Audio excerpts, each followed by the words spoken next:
So hello everyone, कैसे हैं आप सब लोग। I hope each and every one of you is doing absolutely good. My name is doctor Vipin Kumar Sharma और मैं आप सभी लोगों का तहे दिल से स्वागत करता हूं हमारे इस प्यारे से batch NEET ultimate crash course के अंदर, जहां पर आज हम बात करने वाले हैं about transcription.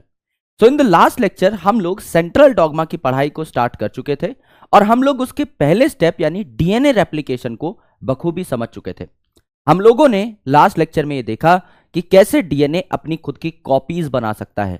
And now it's time for the next step. अभी हमें यह समझना है कि डीएनए आरएनए कैसे बनाता है and what are the challenges in making RNA via DNA. क्या क्या प्रॉब्लम्स होती हैं, कितना डीएनए का टुकड़ा आखिर आरएनए में कन्वर्ट होता है, डीएनए का एक स्ट्रैंड ही आरएनए में कन्वर्ट होता है या दोनों स्ट्रैंड आरएनए में कन्वर्ट होते हैं। ये कुछ बहुत ही ज्यादा कॉमन क्वेश्चंस हैं।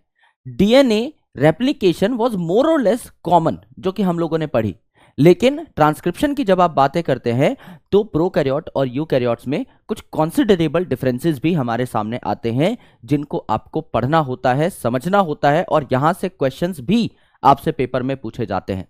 तो हम काफी सारे सवाल भी सॉल्व कर रहे होंगे और मैकेनिज्म से रिलेटेड एक एक चीज को बखूबी क्लास के अंदर ही समझ रहे होंगे, जान रहे होंगे। सो प्लीज मेक श्योर कि आप पूरे फोकस से हर एक बात को सुने, क्योंकि एनसीईआरटी में ऑलरेडी आपकी सारा का सारा डेटा अवेलेबल है। मेडीजी में भी ऑलरेडी सारा डेटा फ्लो चार्ट्स के फॉर्मेट में, हैंड रिटन नोट्स के फॉर्मेट में अवेलेबल है। आपके लिए प्राइम जो चीज है वो है समझना इन कॉन्सेप्ट्स को, बिकॉज सवाल आप तभी कर पाएंगे जब आप बहुत थॉरो होंगे थ्रू द कॉन्सेप्ट्स। तो let's start this wonderful lecture. Questions बना पा रहे होंगे चाहे उनका लेवल कुछ भी हो। अगर आपने बताई गई क्लास के अंदर हर एक बात पर गौर फरमाया होगा, सारे क्वेश्चंस इजीली बन जाएंगे, इजीली ट्रैक हो जाएंगे। तो आराम से दिमाग खोलकर हर चीज को प्यार से सुनना है और साथ साथ समझते हुए भी चलना है। तो let's start this wonderful lecture and let's start the discussion on transcription. तो हम लोगों ने लास्ट लेक्चर में देखा कि डीएनए से अगर डीएनए बन रहा है तो एंजाइम कौन सा लगेगा। डीएनए पे डिपेंड होकर के डीएनए बन रहा है तो DNA dependent DNA polymerase enzyme लगेगा। यहां पर in the process of transcription DNA पे डिपेंड होकर के आरएनए बन रहा है, डीएनए से आरएनए बन रहा है, तो मेन एंजाइम का नाम क्या होगा, DNA dependent RNA polymerase. DNA को पढ़ के डीएनए पर डिपेंड हो करके हम आरएनए को पॉलीमराइज कर रहे हैं, नया आरएनए बना रहे हैं, that is called as transcription. तो अगर आपसे कोई पूछे कि भैया व्हाट इज ट्रांसक्रिप्शन, तो सबसे पहले तो इसकी डेफिनेशन ही आ जाती है, the conversion of DNA into RNA is called as transcription process. Correct है जी, एकदम करेक्ट है सर। यहां पर मेन एंजाइम क्या लगेगा, क्योंकि आप डीएनए से आरएनए बना रहे हैं तो यहां पर मेन एंजाइम क्या लगेगा, डीएनए डिपेंडेंट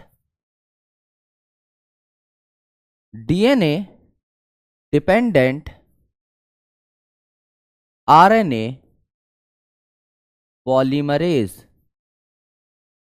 जो डीएनए रेप्लिकेशन में काम आ रहा था एंजाइम, उसको आप सिर्फ डीएनए पॉलीमरेज भी कह सकते हैं। और यहां पर ये जो एंजाइम आपके सामने है, इसको आप सिर्फ और सिर्फ आरएनए पॉलीमरेज भी कह सकते हैं। इतनी सी बात पे कोई दंगा नहीं करेगा, है ना। एक्चुअल में इनके नाम यही होते हैं। ट्रांसक्रिप्शन में जो काम आता है आरएनए बनाने वाला पॉलीमरेज, उसे आरएनए पॉलीमरेज कहते हैं। रेप्लिकेशन में जो काम आता है डीएनए बनाने वाला पॉलीमरेज, उसको डीएनए पॉलीमरेज कहते हैं। तो जरूरी नहीं है कि हर बार आप पूरा ही नाम लें कि डीएनए डिपेंडेंट आरएनए पॉलीमरेज। आप सिर्फ आरएनए पॉलीमरेज बोलेंगे तो भी सामने वाले को बात समझ में आ जाएगी।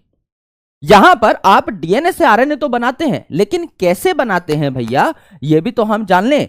आप डीएनए अगर देखेंगे तो डीएनए में नाइट्रोजनस बेसिस क्या होते हैं, ए, टी, जी और सी।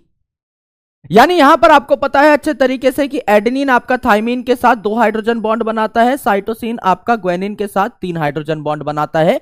इस चीज से हम लोग बहुत ही ज्यादा वाकिफ हैं, हमको अच्छे तरीके से कॉम्प्लीमेंट्री बेस पेयरिंग की स्कीम पता है। आरएनए अगर आप देखें तो आरएनए में क्या होता है, अब थाइमिन तो पाया नहीं जाता, यहां पर क्या 4 नाइट्रोजनस बेसिस हैं, ए, यू, जी और सी। यहां पर फर्क क्या आता है, ए टी के साथ बाइंड ना करके यू के साथ बाइंड करता है और सी और जी तो आपके कॉमन ही है। यानी यहां पर फर्क क्या पड़ता है, ए टी के साथ बाइंड ना करके ए यू के साथ बाइंड कर रहा होता है। ये आपका फर्क पड़ता है कॉम्प्लीमेंट्री बेस पेयरिंग में। यानी अगर मैं यहां पर डीएनए का एक छोटा सा सैंपल ले लूं और उससे कहूं कि मुझे आरएनए बनाना है, तो कैसा आरएनए बनेगा आराम से सोचिए। ये डीएनए का एक स्ट्रैंड मैंने उठा लिया, कोई भैया 5 प्राइम टू 3 प्राइम, ठीक है। यहां पर मैं सीक्वेंस लिख देता हूं डीएनए का। मैंने लिख दिया है A T G C, A T A C, A T C G, C G G, A T T A. ये लिख दिया मैंने, एकदम रैंडम सीक्वेंस आपकी आंखों के सामने बनाया है। अब जैसे डीएनए आपका 5 प्राइम टू 3 प्राइम ही सिंथेसाइज होता है, DNA polymerase 5 prime to 3 prime direction में डीएनए बनाता है, उसी प्रकार से आरएनए पॉलीमरेज जो है ये भी 5 प्राइम टू 3 प्राइम डायरेक्शन में ही आरएनए की सिंथेसिस करेगा। तो आप कह सकते हो आरएनए सिंथेसिस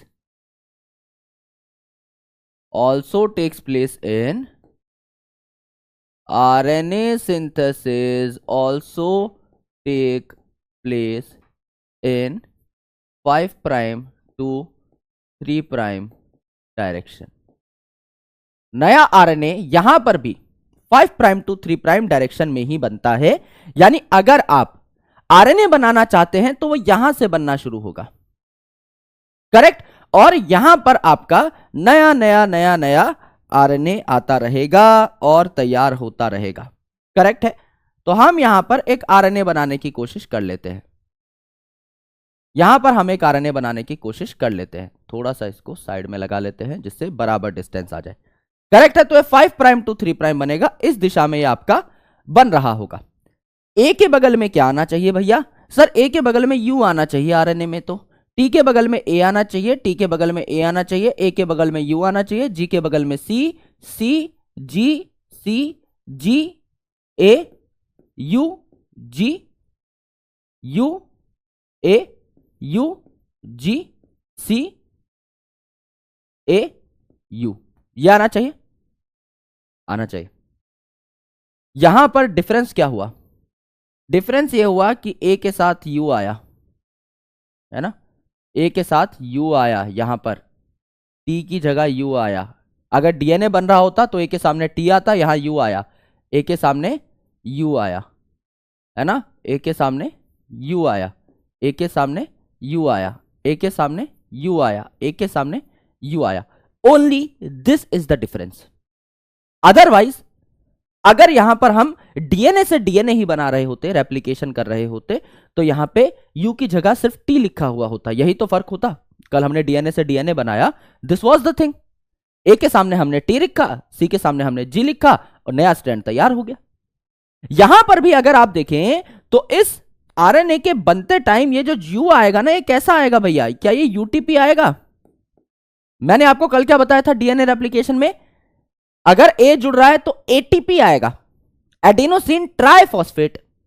3 फॉस्फेट होंगे उसमें, 2 फॉस्फेट टूट करके एनर्जी देने का काम करेंगे और 1 फॉस्फेट फॉस्फोडाइस्टर बॉन्ड बनाने का काम करेगा। तो यहां पे यू आएगा तो यूटीपी आएगा, वही 3 फॉस्फेट लेकर के, यानी आपका वही न्यूक्लियोसाइड ट्राइफॉस्फेट आएगा। न्यूक्लियोसाइड है यानी नाइट्रोजनस बेस प्लस शुगर है, और ट्राइफॉस्फेट भैया यहां पर 3 फॉस्फेट आ जाएंगे। सही बात है, एकदम सही बात है। यहां ए आएगा तो क्या आप कह सकते हो कि यहां पर एटीपी आया होगा? कह सकते हो, आया ही होगा। यहां पे ए है तो आप कह सकते हो यहां पे एटीपी आया होगा, आया होगा। और इसी हिसाब से आपका UTP, CTP, CTP, GTP, CTP, GTP and so on, इस हिसाब से आपकी चीजें आगे बढ़ती रहेंगी एंड इसी हिसाब से आपका काम आगे की साइड होता रहेगा। That is your RNA formation, this is your RNA formation. तो बेसिक स्कीम ये होती है आरएनए फॉर्मेशन की। अब अगर आप देखें तो डीएनए से आरएनए कब बनता है? बहुत प्यारी बात है, इसको अगर आप समझ गए तो आप मॉलिक्यूलर बायोलॉजी के कोर के अंदर घुस जाएंगे। यूजुअली स्टूडेंट्स को यह बात पहली बार में समझ में नहीं आती है। क्या आपकी बॉडी के हर सेल में सेम डीएनए है? जी सर, सेम डीएनए है। क्या मैं अपनी आंख का एक सेल निकालूं, रॉड सेल या कोन सेल, और मैं अपने पेनक्रियाज का एक सेल निकालूं, alpha cell, beta cell, delta cell, तो क्या उन सेल के अंदर डीएनए सेम मिलेगा? क्या उनमें सेम नंबर ऑफ क्रोमोसोम्स हैं? यस, मेरे हर डिप्लॉयड सेल में 46 क्रोमोसोम्स हैं। और उसमें same amount of DNA he packed है। लेकिन क्या मेरे हर सेल का एक्सप्रेशन सेम है? क्या मेरा हर सेल सेम प्रोटीन्स बना सकता है? नहीं भाई। अगर मेरे इंसुलिन के जीन को अगर मेरे इंसुलिन के जीन को इंसुलिन बनाना है तो पेनक्रियाज में बनाएगा ना, आंख में थोड़ी बनाएगा। कभी आपने सुना है कि आंख में इंसुलिन बनती है? जीन तो वहां पर भी है, सारा का सारा डीएनए तो कॉमन है। तो इंसुलिन का जीन तो यहां के सेल में भी है, कान के सेल में भी है, गाल के सेल में भी है। पेनक्रियाज का सेल ही क्यों अपने इंसुलिन के जीन को एक्सप्रेस कर रहा है? वहां कुछ रेगुलेटरी प्रोटीन्स हैं, है ना, जो वहीं एक्टिवेट होते हैं। तो जो जीन एक्सप्रेशन है दैट इज नॉट कांस्टेंट और कॉमन इन ऑल सेल्स।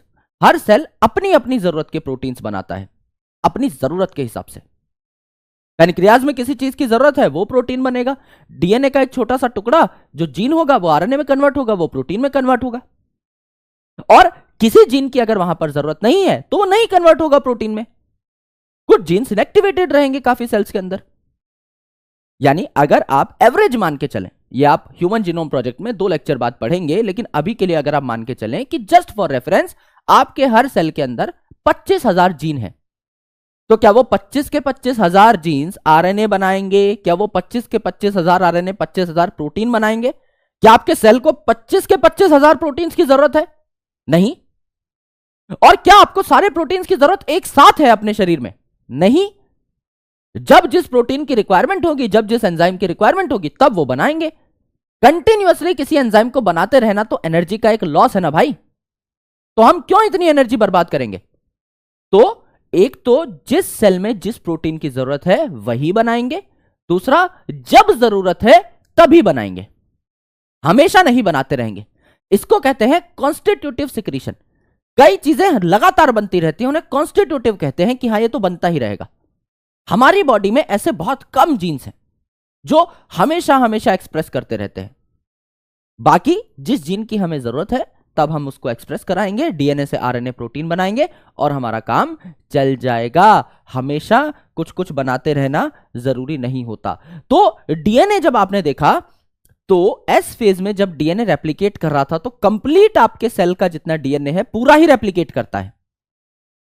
ऐसा नहीं है कि एक छोटा सा पार्ट रेप्लिकेट कर गया, कंप्लीट डीएनए गेट्स रेप्लिकेटेड। और दोनों के दोनों स्ट्रैंड जो डीएनए के थे ये टेम्पलेट की तरह बिहेव कर रहे थे, यानी दोनों के दोनों स्ट्रैंड कॉपी हो रहे थे, इसीलिए 4 स्ट्रैंड बन रहे थे at the end of the day. तो डीएनए में क्या होता है, दोनों स्ट्रैंड कॉपी होते हैं और कंप्लीट डीएनए एक सेल का जितना है वो कॉपी होता है। आरएनए बनते टाइम ऐसा नहीं होता। क्या आपको पूरे डीएनए को आरएनए में कन्वर्ट करना है? भाई जो जो प्रोटीन आपको चाहिए उसका आरएनए बना लो। तो मुश्किल से आपको 2%, 3% जो आपका डीएनए है, 1% जो डीएनए है, इनफैक्ट उससे कम ही, इतना ही आरएनए में कन्वर्ट करना होगा। मुझे अभी सिर्फ इंसुलिन बनवानी है अपने पैनक्रियाटिक सेल से, मैं सिर्फ इंसुलिन के जीन को आरएनए में कन्वर्ट करूंगा, सिर्फ उसके डीएनए को आरएनए में कन्वर्ट करूंगा, बाकी पूरा डीएनए एज इट इज पड़ा रहेगा। एंड सेकेंडली मैं सिर्फ एक स्ट्रैंड को आरएनए में कन्वर्ट करूंगा, क्योंकि आरएनए सिंगल स्ट्रैंडेड होता है, तो डीएनए के एक स्ट्रैंड को ही मैं कन्वर्ट करूंगा। भैया डीएनए का एक स्ट्रैंड है, इससे आरएनए का सिंगल स्ट्रैंड बन गया, दूसरे स्ट्रैंड का तो इसमें रोल ही नहीं आया। तो यहां पर रेप्लिकेशन से 2 बातें अलग होती हैं। रेप्लिकेशन में पूरा डीएनए रेप्लिकेट होता है, यहां आरएनए जब बनता है तो जितने डीएनए से आपको प्रोटीन बनाना है सिर्फ उसी का आरएनए बनेगा।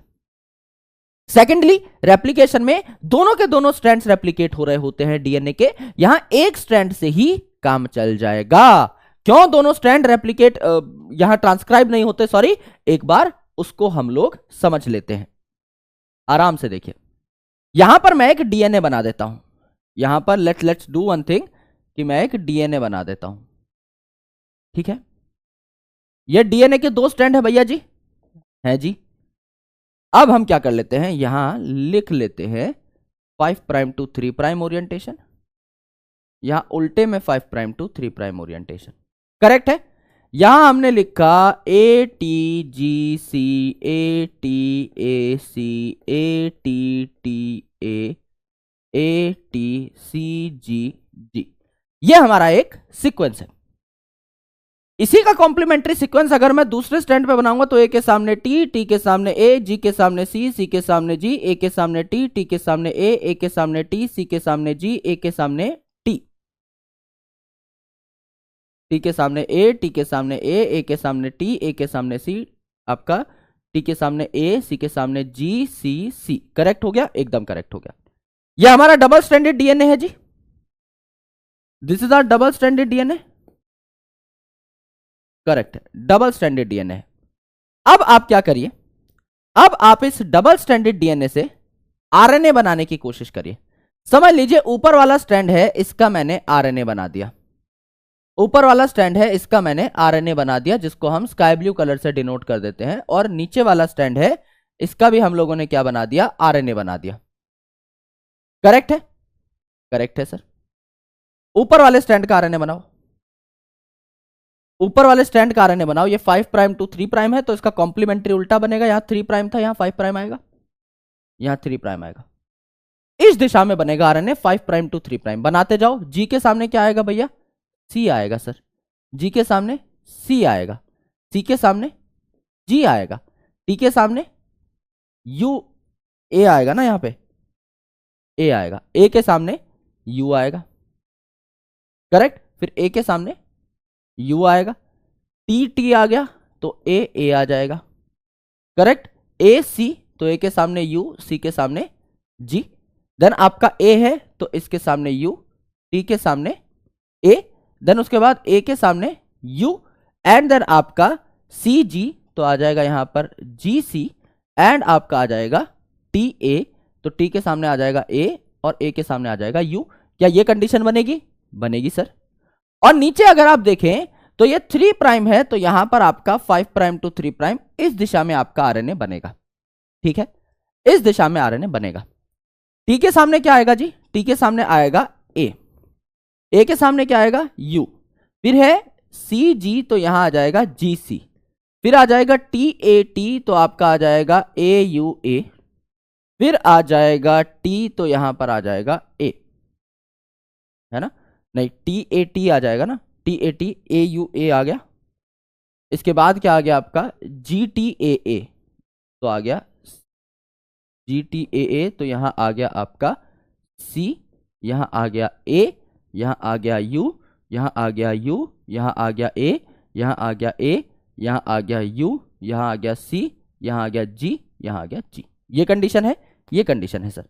अब एक कमाल देखो, यू और a complementary, double hydrogen bond, ए और यू कॉम्प्लीमेंट्री, सी और जी कॉम्प्लीमेंट्री, सी और जी कॉम्प्लीमेंट्री, यू और ए कॉम्प्लीमेंट्री, यू और ए कॉम्प्लीमेंट्री, यू और ए कॉम्प्लीमेंट्री, सी और जी कॉम्प्लीमेंट्री, यू और ए कॉम्प्लीमेंट्री, यू और ए कॉम्प्लीमेंट्री, यू और ए कॉम्प्लीमेंट्री, यू और ए कॉम्प्लीमेंट्री, यू और ए कॉम्प्लीमेंट्री, यू और ए कॉम्प्लीमेंट्री, सी और जी कॉम्प्लीमेंट्री, सी और जी कॉम्प्लीमेंट्री, सी और जी कॉम्प्लीमेंट्री। अगर हम दोनों स्ट्रैंड ऑफ डीएनए को कन्वर्ट कर देते हैं इनटू आरएनए, अगर ये वाला स्ट्रैंड यहां आपका कन्वर्ट हो जाता है आरएनए में और ये वाला स्ट्रैंड यहां कन्वर्ट हो जाता है आरएनए में, तो क्या हो जाएगा? If both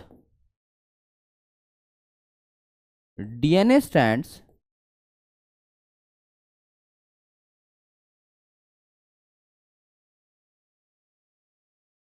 converts into RNA, then both RNA strands made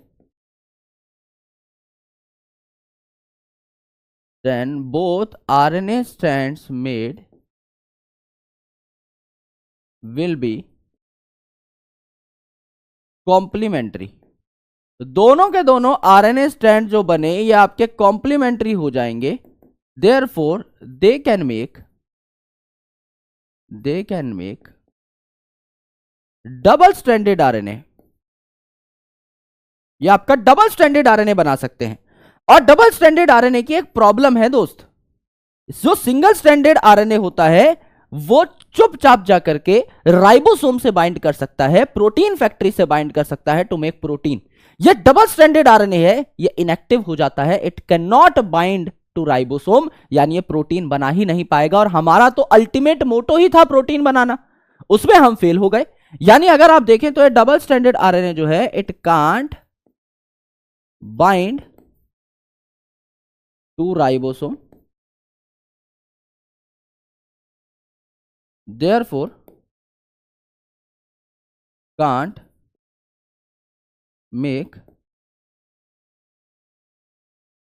proteins, can't make proteins, ये आपको देखने को मिला। तो पहली दिक्कत तो ये है कि क्यों दोनों के दोनों स्ट्रैंड ऑफ डीएनए आरएनए में कन्वर्ट नहीं होते, क्योंकि अगर दोनों के दोनों डीएनए स्ट्रैंड्स आरएनए स्ट्रैंड्स बनाएंगे तो एक खुद में ही बाइंड हो जाएंगे भैया, कॉम्प्लीमेंट्री है। दूसरा आपका जो रीजन हो सकता है वो क्या हो सकता है, आराम से सुनिए। दूसरा रीजन क्या हो सकता है, यहां पर देखिए, यह है आपका एक आरएनए जो यहां पर बना, और यह है आपका दूसरा आरएनए जो यहां पर बना। इनको 5 प्राइम टू 3 प्राइम हम लोग लिख लेते हैं, इस वाले को यहां लिख लेते हैं let's say 5 prime to 3 prime. क्या सीक्वेंस हुआ यहां पर, सीक्वेंस हुआ आपका AUG CAU ACA UU AA UC GG, ये हुआ आपका। करेक्ट है, एकदम करेक्ट है सर। यहां हम थोड़ा सा 3 प्राइम को यहां लिख लेते हैं पास में, जहां ये स्ट्रैंड खत्म हो रहा है इस जगह पर। करेक्ट, यहां लिख लेते हैं। आगे देखिए, यहां अगर हम लिखते हैं 5 प्राइम टू 3 प्राइम उल्टी दिशा में, तो आपका क्या हो जाएगा, यहां हो जाएगा UAC GU, ऊपर वाला स्टैंड ही लिख रहा हूं मैं, AUG UAA UU AG CC। Correct है जी, एकदम करेक्ट है, एकदम करेक्ट है।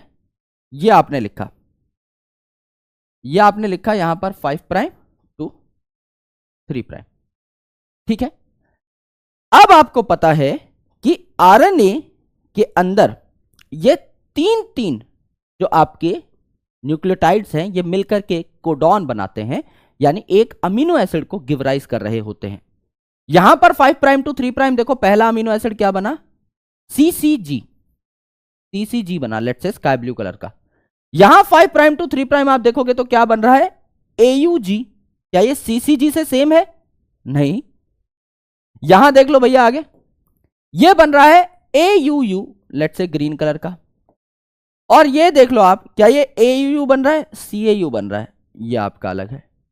यहां देखिए भैया आपका बन रहा है AAU, यहां अगर आप देखोगे तो आपका क्या बन रहा है, ACA। यानी if you will see this thing very very clearly, तो अगर दोनों डीएनए के स्ट्रैंड्स आरएनए के स्ट्रैंड बनाएंगे तो प्रोटीन अलग अलग बनेगा। एक ही डीएनए दो अलग अलग प्रोटीन बना रहा है, कहां सेंस बन रही है इस बात की, कहां सेंस बन रही है मेरे भाई। तो इसीलिए हमारी जेनेटिक मशीनरी बहुत ज्यादा कॉम्प्लिकेट ना हो जाए, इसीलिए हम एक ही स्ट्रैंड को चुनते हैं। इन दोनों में से एक ही स्ट्रैंड आपका आरएनए बनाएगा। उसका चुनाव कैसे होता है वो मैं आपको 5 मिनट बाद समझाऊंगा। यहां पर आप लिख सकते हैं कि if both RNA strands will code for proteins, if both RNA strands will code for proteins, these proteins will be different.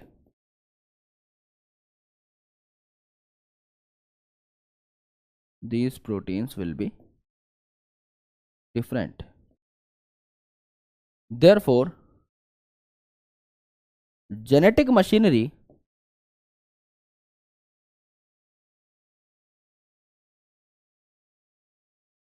will get complex.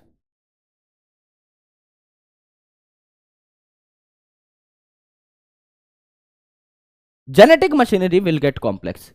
इसीलिए हम हमेशा मेक श्योर करते हैं कि सिर्फ एक डीएनए का स्ट्रैंड जो है वही आरएनए में कन्वर्ट हो।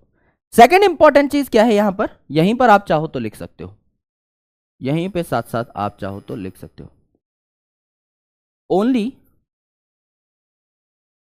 A small part of complete GNA of complete DNA gets converted into RNA. Therefore, only desired genes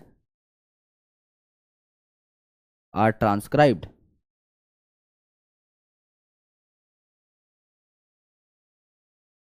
अर्थात कवि यहां यह कहना चाहते हैं कि पूरा का पूरा डीएनए आरएनए में कन्वर्ट करके क्या फायदा है, जब आपको सारे प्रोटीन्स बनाने ही नहीं है, जो जो प्रोटीन्स बनाने हैं उतने डीएनए को आप आरएनए में कन्वर्ट करो, उतने प्रोटीन्स बना लेना, दैट्स इट। तो पहली बात तो पूरा डीएनए आरएनए में कन्वर्ट नहीं होता, दूसरी बात दोनों स्ट्रैंड्स आरएनए में कन्वर्ट नहीं होते, एक चुनिंदा स्ट्रैंड ही आरएनए में कन्वर्ट होता है। एक ही आपका डीएनए का स्ट्रैंड टेम्पलेट की तरह बिहेव करता है, वो कौन सा होगा ये मैं आपको समझा देता हूं। Transcription unit is a very important topic. यही हमें पता लगेगा कि आपका कौन सा स्ट्रैंड आरएनए में कन्वर्ट होगा। So what is a transcriptional unit? मैंने आपको कहा कि पूरा का पूरा डीएनए तो कन्वर्ट नहीं होगा आपका आरएनए में, एक छोटा सा डीएनए का पीस आरएनए में कन्वर्ट हो रहा होगा। तो जितने डीएनए को आपको आरएनए में कन्वर्ट करना है, जितने डीएनए के टुकड़े की आपको ट्रांसक्रिप्शन करानी है, उतने डीएनए के टुकड़े को आप ट्रांसक्रिप्शन यूनिट कहते हो, राइट? यानी the part of DNA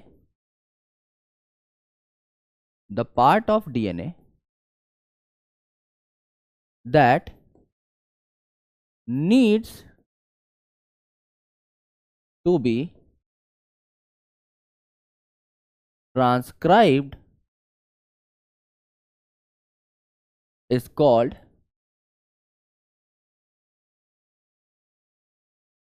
transcriptional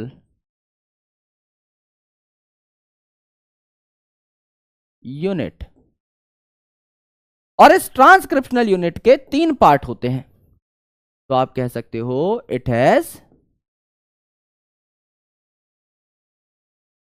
3 parts. यहां 3 पार्ट होते हैं इस ट्रांसक्रिप्शनल यूनिट के। पहला जो पार्ट है ये आपका कहलाता है प्रमोटर। हमेशा याद रखेगा, ये बात आपको आगे भी काम आएगी। P फॉर प्रमोटर, इस पे कौन बाइंड करता है? P for polymerase. यानी पॉलीमराइजेशन के लिए यहां जुड़ता है, यहां से प्रोसेस स्टार्ट होगा, इसीलिए तो इसका नाम प्रमोटर है। ये प्रमोट करता है किसी भी चीज को। तो पॉलीमरेज बाइंड्स हियर। करेक्ट है? एकदम करेक्ट है सर। दूसरा जो है पार्ट, ये है आपका स्ट्रक्चरल जीन। स्ट्रक्चरल जीन मतलब सच में वो पार्ट जिसको आरएनए में कन्वर्ट करना है, क्योंकि इसके नाम में ही जीन आ रहा है। स्ट्रक्चरल जीन तो आप लिख सकते हो part of DNA that needs to be convert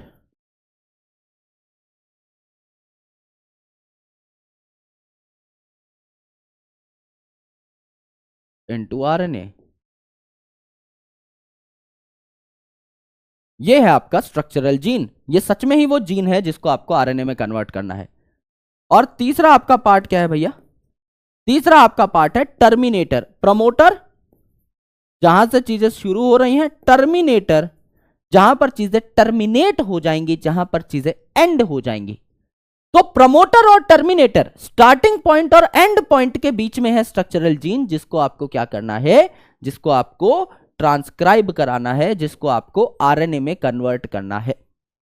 तो ये जो डीएनए है ना दोस्त, जिसको आपको आरएनए में कन्वर्ट कराना है, इसके भी 2 स्ट्रैंड होंगे।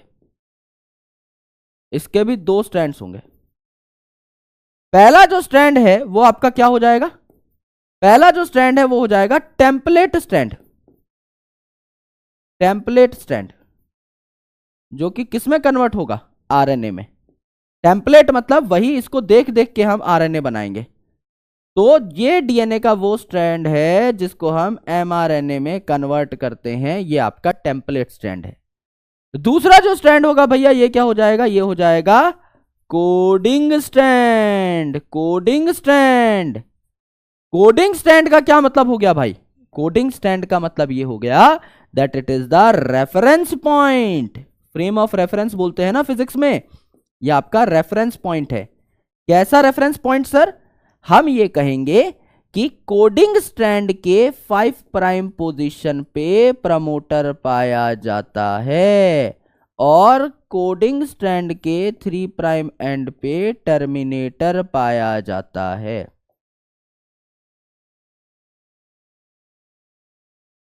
यह है आपका कोडिंग स्ट्रैंड। तो कोडिंग स्ट्रैंड एक रेफरेंस पॉइंट है और इसका सिर्फ नाम कोडिंग है भाई। एक्चुअल में तो हम आरएनए टेम्पलेट स्ट्रैंड से बना रहे हैं, कोडिंग स्ट्रैंड का तो कुछ बन नहीं रहा।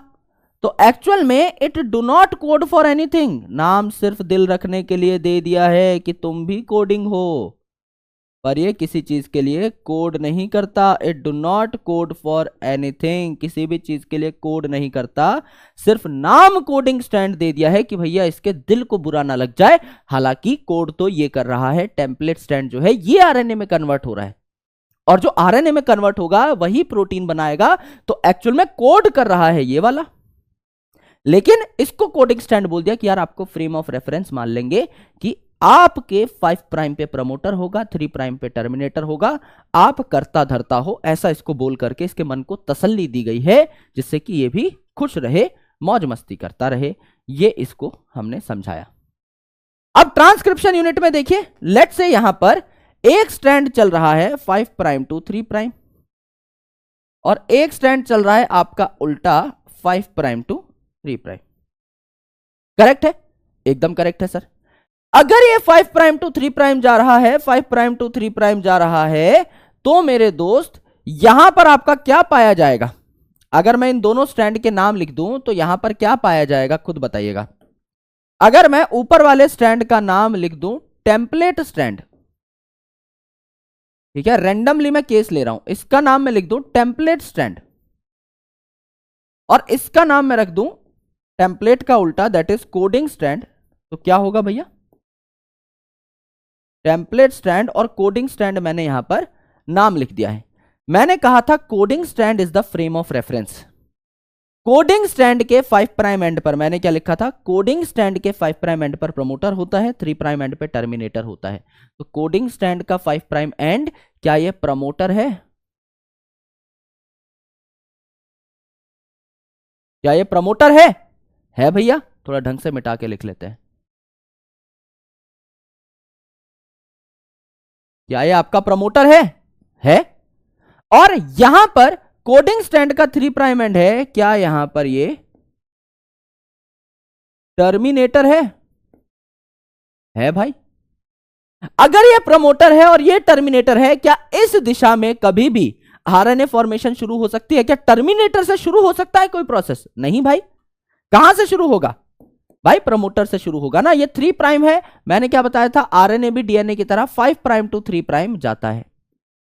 तो प्रमोटर से शुरू होगा तो 5 प्राइम पे शुरू होगा और 3 प्राइम पे टर्मिनेट हो रहा है। एकदम सही बात है, यानी टेम्पलेट ही कन्वर्ट होगा आपका आरएनए के अंदर। एकदम सही बात बैठ गई।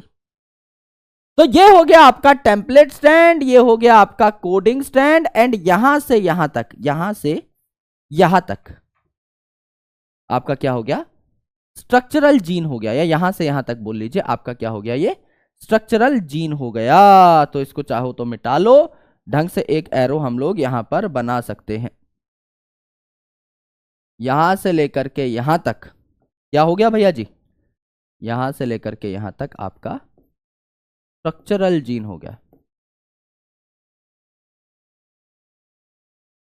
यहां से लेकर के यहां तक स्ट्रक्चरल जीन हो गया। करेक्ट है, एकदम करेक्ट है सर। यहां से यहां तक स्ट्रक्चरल जीन हो गया। Template strand, coding strand, structural gene, और यहां से जब आपकी ट्रांसक्रिप्शन शुरू हो रही है ना, तो इस जगह पे आप ऐसा एरो लगाते हैं कि ट्रांसक्रिप्शन इस दिशा में शुरू हो रही है, इस पॉइंट से, प्रमोटर वाले पॉइंट से। इस प्रकार का हम लोग इशारा लगाते हैं, इसका मतलब होता है ट्रांसक्रिप्शन स्टार्ट साइट। तो ये आपकी 3 कंपोनेंट्स हो गए, ट्रांसक्रिप्शन यूनिट के, प्रमोटर, टर्मिनेटर और बीच में स्ट्रक्चरल जीन। अब इसमें आप क्वेश्चन देखिए, मैं आपको कुछ क्वेश्चंस कराता हूं कि अगर मैं आपको कुछ पूछ लूं, एक चीज देकर बची हुई चीजें पूछ लूं, तो क्या आप बता पाओगे? आपको बताना चाहिए। आराम से सुनना, मैं कह रहा हूं मेरे दोस्त, मैं सिर्फ आपको एक चीज बता रहा हूं कि ये टर्मिनेटर है, मुझे बाकी चीजें बताओ कौन क्या क्या है। मैंने सिर्फ आपको यह बताया कि ये टर्मिनेटर है, मुझे बाकी चीजें बताओ यहां पर आप क्या क्या बता सकते हो। मैं गारंटी कह रहा हूं आप सब कुछ बता सकते हो। यह अगर टर्मिनेटर है तो ये कोडिंग स्ट्रैंड के 3 प्राइम एंड पर पाया जाएगा, करेक्ट है? तो ये कोडिंग स्ट्रैंड हो गया, है ना? 5 प्राइम टू 3 प्राइम इस दिशा में चल रहे हो, इसको आप कोडिंग स्ट्रैंड मानो, इसको आपने कोडिंग स्ट्रैंड माना। तो इसके 3 प्राइम पे टर्मिनेटर है, इसके 5 प्राइम पे क्या होगा? प्रमोटर होगा। तो ये क्या हो गया? आपका प्रमोटर हो गया, है ना? ये आपका 5 प्राइम टू 3 प्राइम चल रहा है क्या? आपका टेम्पलेट स्टैंड। जस्ट कोडिंग का उल्टा है, तो इसमें तो कुछ बोलने की जरूरत ही नहीं है, टेम्पलेट स्टैंड है। और आपका ये 3 प्राइम यहां पर है, तो नया जो स्टैंड बनेगा आरएनए का वो 5 प्राइम टू 3 प्राइम इस दिशा में बनेगा। तो आप स्टार्ट साइट यहां पर बोल सकते हो, इसको ट्रांसक्रिप्शन स्टार्ट साइट बोल सकते हो। 5 प्राइम टू 3 प्राइम नया स्टैंड बनेगा। सारी चीजें हमने बता दी, मेरे को सिर्फ ये पता था ये टर्मिनेटर है, इसके अलावा मुझे कुछ नहीं पता था, कौन सा कोडिंग, कौन सा टेम्पलेट कहां, प्रमोटर कहां, स्टार्ट साइट कहां, एंड साइट, मैंने सब बता दिया। अब यहां पर समझो, एक और चीज मैं आपको कहता हूं, लेट से मैं कह रहा हूं ये टेम्पलेट स्टैंड है, ये टेम्पलेट स्टैंड है। अगर ये टेम्पलेट स्टैंड है तो ये भैया 5 प्राइम टू 3 प्राइम इस दिशा में जा रहा है, जा रहा है। अगर ये टेम्पलेट स्टैंड है तो दूसरा वाला 5 प्राइम टू 3 प्राइम इस दिशा में जाएगा, जाएगा। तो इसको हम क्या बोलेंगे? टेम्पलेट स्टैंड के उल्टे स्टैंड को कोडिंग स्टैंड बोलेंगे, बोलेंगे। कोडिंग स्टैंड के 5 प्राइम पे प्रमोटर पाया जाएगा, जाएगा। इसके 3 प्राइम एंड पर टर्मिनेटर पाया जाएगा, जाएगा। यहां पर अगर आप देखो तो promoter to terminator 5 prime to 3 prime नया आरएनए स्टैंड बनेगा। यहां पर आपकी ट्रांसक्रिप्शन स्टार्ट साइट होगी, होगी। सब बता दिया हमने।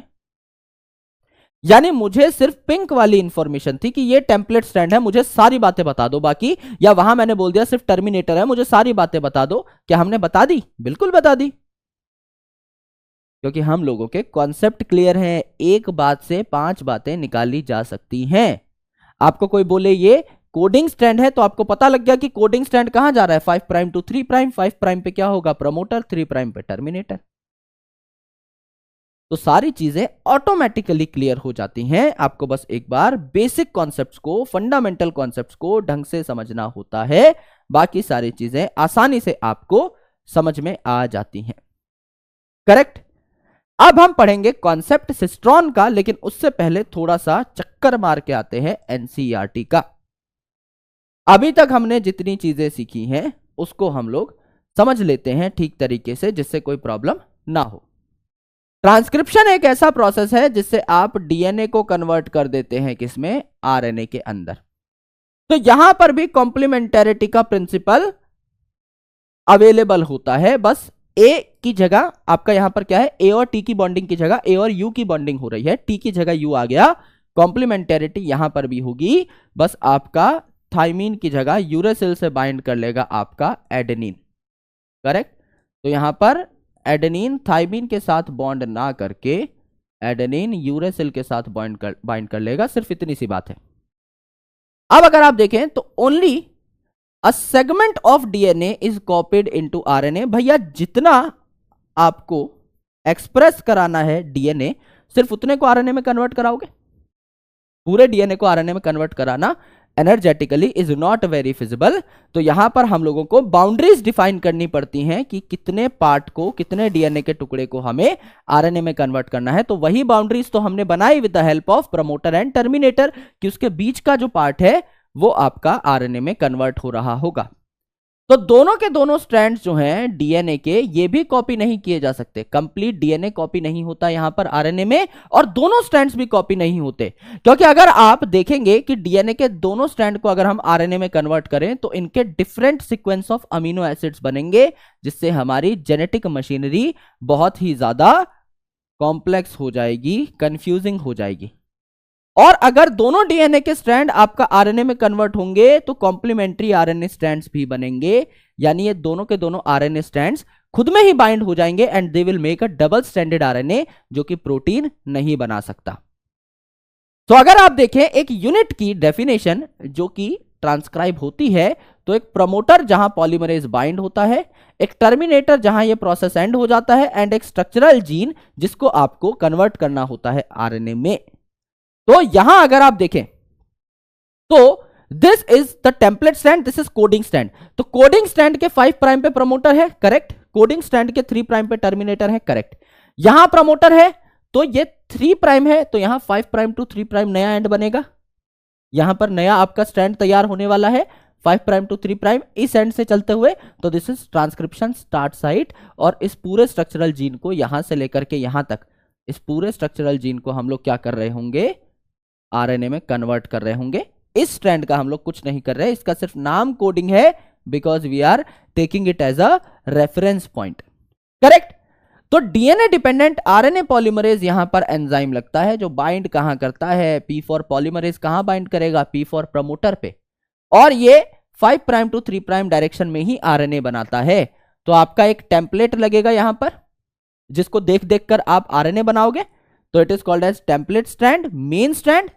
और एक आपका कोडिंग स्ट्रैंड होता है, जो एक्चुअल में किसी भी चीज के लिए कोड नहीं कर रहा होता, ये सिर्फ एक रेफरेंस पॉइंट होता है, जिसको देख करके हम ये बताते हैं कि किसके 5 प्राइम एंड पर प्रमोटर है और किसके 5 प्राइम एंड पर 3 प्राइम एंड पर सॉरी टर्मिनेटर है। तो कोडिंग स्ट्रैंड बिहेव्स लाइक अ रेफरेंस पॉइंट, जो हम यहां पर देखते हैं, करेक्ट। ये हमने अभी तक जाना।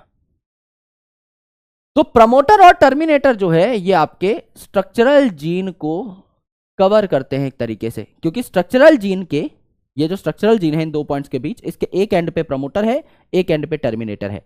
तो अगर आप देखें तो यहां पर नया जो स्ट्रैंड बनेगा, अगर आप देखें तो यहां पर नया जो स्ट्रैंड बनेगा, इस साइड से इस साइड नया जो स्ट्रैंड बनेगा, ये आपका 5 प्राइम टू 3 प्राइम सिंथेसाइज होगा, बिल्कुल सिंथेसाइज होगा। तो ये 5 प्राइम टू 3 प्राइम नया जो स्ट्रैंड बनेगा, इसके 5 प्राइम पर, यहां पर इसके 5 प्राइम पर क्या पाया जा रहा है, प्रमोटर पाया जा रहा है ना। जो नया स्ट्रैंड तैयार हो रहा है, जिस दिशा में आरएनए बन रहा है, इसके 5 प्राइम एंड पर प्रमोटर है, और जहां ये खत्म होगा इसके 3 प्राइम एंड पर क्या है, टर्मिनेटर है, राइट। तो हम क्या बोलते हैं, इस 5 प्राइम एंड को अपस्ट्रीम, है ना, और इससे हम डाउनस्ट्रीम की तरफ जा रहे हैं। तो that is very important in nomenclature. तो अगर आप देखेंगे, promoter is set to be located towards 5 prime end, that is upstream of the structural gene. जो स्ट्रक्चरल जीन है, इसके 5 प्राइम एंड पर आप कह सकते हो कि आपका प्रमोटर पाया जाएगा, और टर्मिनेटर जो है ये आपका 3 प्राइम एंड पर पाया जाएगा। अगर आप प्रमोटर और टर्मिनेटर की पोजीशंस को स्विच कर देते हो, तो कोडिंग और टेम्पलेट स्ट्रैंड भी ऑटोमेटिकली आपके क्या हो जाएंगे, रिवर्स हो जाएंगे, स्विच हो जाएंगे। टर्मिनेटर कहां पाया जा रहा है भैया, 3 प्राइम एंड पे पाया जा रहा है, यानी डाउनस्ट्रीम पाया जा रहा है of the coding strand, correct. और इसके अलावा, इस प्रमोटर और टर्मिनेटर के अलावा एडिशनल रेगुलेटरी सीक्वेंसेस भी पाए जाते हैं, जिनको रेगुलेटर जीन कहा जाता है। अपस्ट्रीम और डाउनस्ट्रीम दोनों साइड पाए जा सकते हैं, जिनको हम यूजुअली बनाते नहीं हैं, ट्रांसक्रिप्शनल यूनिट का पार्ट नहीं मानते, लेकिन काफी ऐसे आपके यहां पर सीक्वेंसेस हैं जो कि इसके बाद भी पाए जा सकते हैं, which helps in efficient transcription. तो इनको हम रेगुलेटरी सीक्वेंसेस या कई बार रेगुलेटरी जीन्स भी कहते हैं। हालांकि किसी चीज के लिए कोड नहीं करते, है ना, they are not coding in nature, लेकिन फिर भी इनको जीन्स कहा जाता है फॉर रेफरेंस, क्योंकि इनका रेगुलेशन में बहुत इंपॉर्टेंट रोल होता है। इनके बिना एफिशिएंट ट्रांसक्रिप्शन हो पाना मुश्किल है। तो आपके क्या पाए जाते हैं, आपके इस साइड अपस्ट्रीम भी पाए जा सकते हैं, डाउनस्ट्रीम भी। हमने क्या बोला, कोडिंग स्ट्रैंड के 5 प्राइम पर आपका प्रमोटर है, तो इट इज फाउंड अपस्ट्रीम, ये जो आरएनए जहां से बनना स्टार्ट हुआ है उसके अपस्ट्रीम ये पाए जा रहे हैं, ऊपर हम नीचे की साइड जा रहे हैं। और यहां पर 3 prime end of coding strand पे डाउनस्ट्रीम आपके टर्मिनेटर सीक्वेंसेस पाए जा रहे हैं। ऐसा कहा गया है कि प्रमोटर और टर्मिनेटर के अलावा भी 5 प्राइम और 3 प्राइम पर अलग अलग रेगुलेटरी सीक्वेंसेस पाए जाते हैं, जो कि अलग अलग आपके ट्रांसक्रिप्शन के रेगुलेशन को कंट्रोल करते हैं। राइट, यहां तक हम लोगों ने अभी तक पढ़ लिया है। थोड़ा सा वापस जाते हैं इंफॉर्मेशन पे एंड देन फिर क्वेश्चन सॉल्व करके देखते हैं इस पर्टिकुलर टॉपिक के। क्या हुआ यहां पर देखिए, यहां पर यह हुआ कि दिस इज कोडिंग स्ट्रैंड, तो कोडिंग स्ट्रैंड के 5 प्राइम एंड पर अपस्ट्रीम क्या पाया जा रहा है, कोडिंग स्ट्रैंड के 5 प्राइम एंड पर क्या पाया जा रहा था, प्रमोटर, और कोडिंग स्ट्रैंड के 3 प्राइम एंड पर क्या पाया जा रहा था, आपका टर्मिनेटर। तो डाउनस्ट्रीम आ रहे हो आप। अगर आप कोडिंग स्ट्रैंड को देखो तो आप कहां से कहां आ रहे हो, 5 प्राइम टू 3 प्राइम ना, तो आप डाउनस्ट्रीम आ रहे हो, ऊपर से नीचे आ रहे हो, ऐसा माना जाता है। तो this 5 prime end is called as upstream end this 3 prime end is called as downstream. Correct. इसके अलावा अगर आप देखें तो यहां पे और सीक्वेंसेस पाए जाते हैं इस प्रमोटर टर्मिनेटर के अलावा, more regulatory sequences, more regulatory sequences are found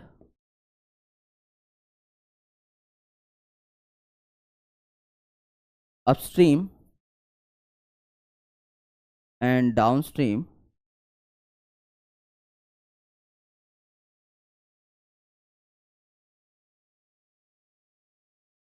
for efficient transcription.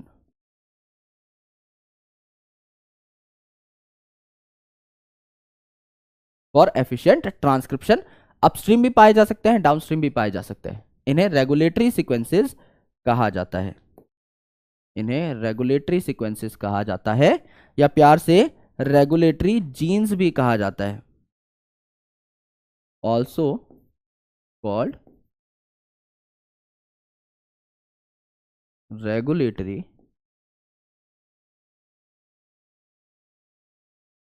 Jeans. नाम ही जीन्स है, दे कांट कोड मच, ये बहुत ज्यादा किसी चीज के लिए कोड नहीं करते। ऐसा नहीं होता कि इनका काम सिंथेटिक ही सिंथेटिक है, राइट, ऐसा नहीं होता, पर इनको जीन्स का दर्जा दे दिया जाता है क्योंकि ये एफिशिएंट रेगुलेशन में हेल्प करते हैं। आप अगले से अगला टॉपिक जब पढ़ेंगे regulation of gene expression and lac operon, तो वहां पे आपको इस चीज की ज्यादा क्लैरिटी मिलेगी। जस्ट एक लेक्चर छोड़ के आफ्टर ट्रांसलेशन ही हम इस चीज के बारे में पढ़ने वाले हैं। तो this is our transcriptional unit. अब एक टॉपिक आता है जो अगेन लैक ऑपरॉन में हमको काफी हेल्प करेगा, पी फॉर प्रोकैरियोट और पी फॉर पॉलीसिस्ट्रॉनिक। तो यहां पर ये जो पॉलीसिस्ट्रॉनिक अरेंजमेंट है ये किस में पाई जाती है, ये पाई जाती है in prokaryotes, in prokaryotes. Correct. And ये जो मोनोसिस्ट्रॉनिक अरेंजमेंट है ये कहां पाई जाती है, obviously in eukaryotes, in eukaryotes. क्या होता है मोनोसिस्ट्रॉनिक एंड पॉलीसिस्ट्रॉनिक? मोनो का मतलब क्या होता है, मोनो का मतलब होता है वन, मोनो का मतलब होता है वन, एंड सिस्ट्रॉन का मतलब क्या होता है, सिस्ट्रॉन का मतलब क्या होता है, a piece of DNA, a piece of DNA that codes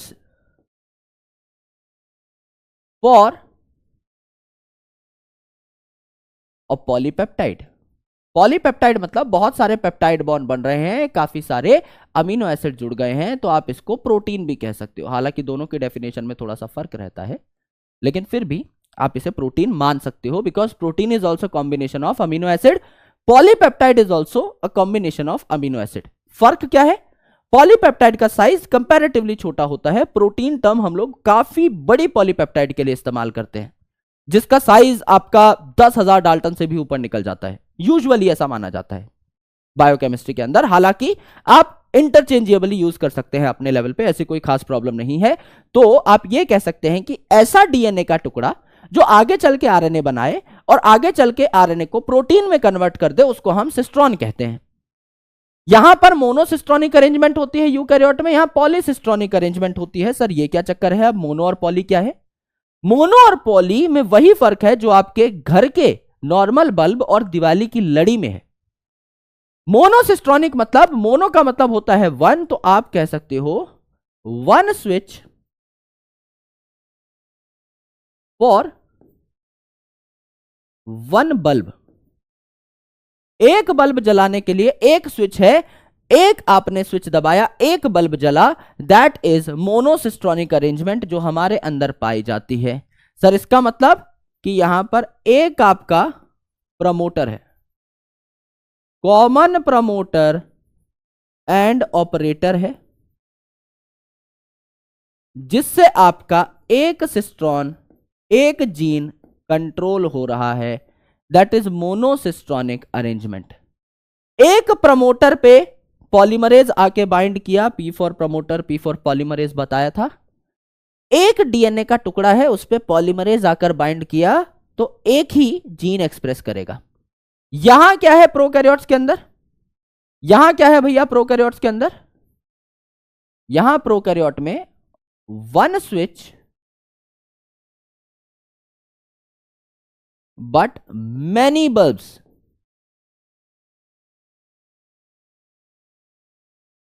one switch but many bulbs, कि यहां पर भैया स्विच तो आपका एक ही है ना? Single promoter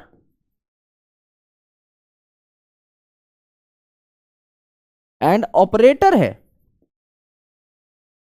correct. लेकिन मैनी बल्ब्स, बहुत सारे बल्ब है, बहुत सारे बल्ब है मेरे दोस्त। यानी यहां पर क्या हो गया? Many cistrons are expressed. Same चीज आप लैक ऑपरॉन में भी पढ़ते हो। अगले से अगला जो टॉपिक है उसमें आप देखोगे ये कॉमन प्रमोटर है, उस पे जब पॉलीमरेज बाइंड किया तो उसने तीन जीन्स को साथ में एक्सप्रेस करा दिया। बीटा गैलेक्टोसिडेज भी बनाया, ट्रांस एसिटाइलेज भी बनाया, परमीएज भी बनाया। तो एक बटन दबाने से तीन चीजें बनी। यूकैरियोट्स में ऐसा नहीं होता, हमारे अंदर ऐसा नहीं होता। एक बटन दबाओगे एक ही चीज बनेगी। So this is monocistronic arrangement which is found in us, and polycistronic arrangement which is found in prokaryotes. ये आपको देखने को मिलता है। तो सिस्ट्रॉन क्या है? एक पीस ऑफ डीएनए जो कि आपका कोड करता है फॉर प्रोटीन सिंथेसिस, है ना? और जीन क्या होता है? जीन जरूरी नहीं आपका प्रोटीन ही बनाए। जीन क्या होता है? जीन जरूरी नहीं आपका प्रोटीन ही बनाए। It is called as unit of inheritance. मतलब ये वो सबसे छोटा टुकड़ा है डीएनए का जो आपकी बॉडी में आ गया तो कोई ना कोई कैरेक्टर आपको देगा। ये इनहेरिट हुआ है पेरेंट से। ये क्या बना सकता है? It can make RNA also, है ना? तो डीएनए का वो टुकड़ा, a piece of DNA, a piece of DNA that makes RNA, चाहे एमआरएनए हो, चाहे राइबोसोमल आरएनए हो, चाहे आपका टीआरएनए हो। कोई भी आरएनए भी अगर बना रहा है डीएनए का टुकड़ा तो उसे जीन बोलेंगे। तो a piece of DNA that makes mRNA, rRNA and tRNA, उसको भी जीन बोलेंगे। और ये एमआरएनए आगे चल के क्या कर सकता है? ट्रांसलेट हो सकता है, यानी कि आपका क्या कर सकता है? प्रोटीन बना सकता है। यानी ऐसा कोई डीएनए का टुकड़ा जो या तो आरएनए बना ले या प्रोटीन बना ले, उसको जीन कहते हैं। लेकिन सिस्ट्रॉन का मतलब क्या है? इसको प्रोटीन बनाना ही पड़ेगा, इस लेवल पे नहीं रुक सकता, इसको प्रोटीन बनाना पड़ेगा ही पड़ेगा। That is called as your cistron. अब यहां पर एक बहुत ही खास टॉपिक आता है, very very important topic and very very critical topic from examination point of view. आराम से सुनिएगा कि प्रोकैरियोट और यूकैरियोट में और क्या फर्क है। What is the difference between prokaryote and eukaryote? किसमें स्प्लिट जीन अरेंजमेंट पाई जाती है और किसमें नहीं? आराम से सुनिएगा। यह है आपका यूकैरियोट, यह है आपका यूकैरियोट, ये है आपका eukaryote. This is your double stranded DNA, ये आपका डीएनए है। This is your double stranded DNA. Double stranded DNA को मेरे भाई मेरे दोस्त आपने कन्वर्ट कर लिया है किसमें? आरएनए में कन्वर्ट कर लिया है, आरएनए में कन्वर्ट कर लिया है। करेक्ट है जी, आपने इसको कन्वर्ट कर लिया है आरएनए में। तो ये पहले क्या बनाता है? डायरेक्टली आपका एमआरएनए ना कहलाकर ये कहलाता है एचएनआरएनए, या आप इसको कह सकते हो हेट्रोजीनियस न्यूक्लियर आरएनए, एचएनआरएनए, या आप इसको क्या कहते हो प्यार से? Primary transcript.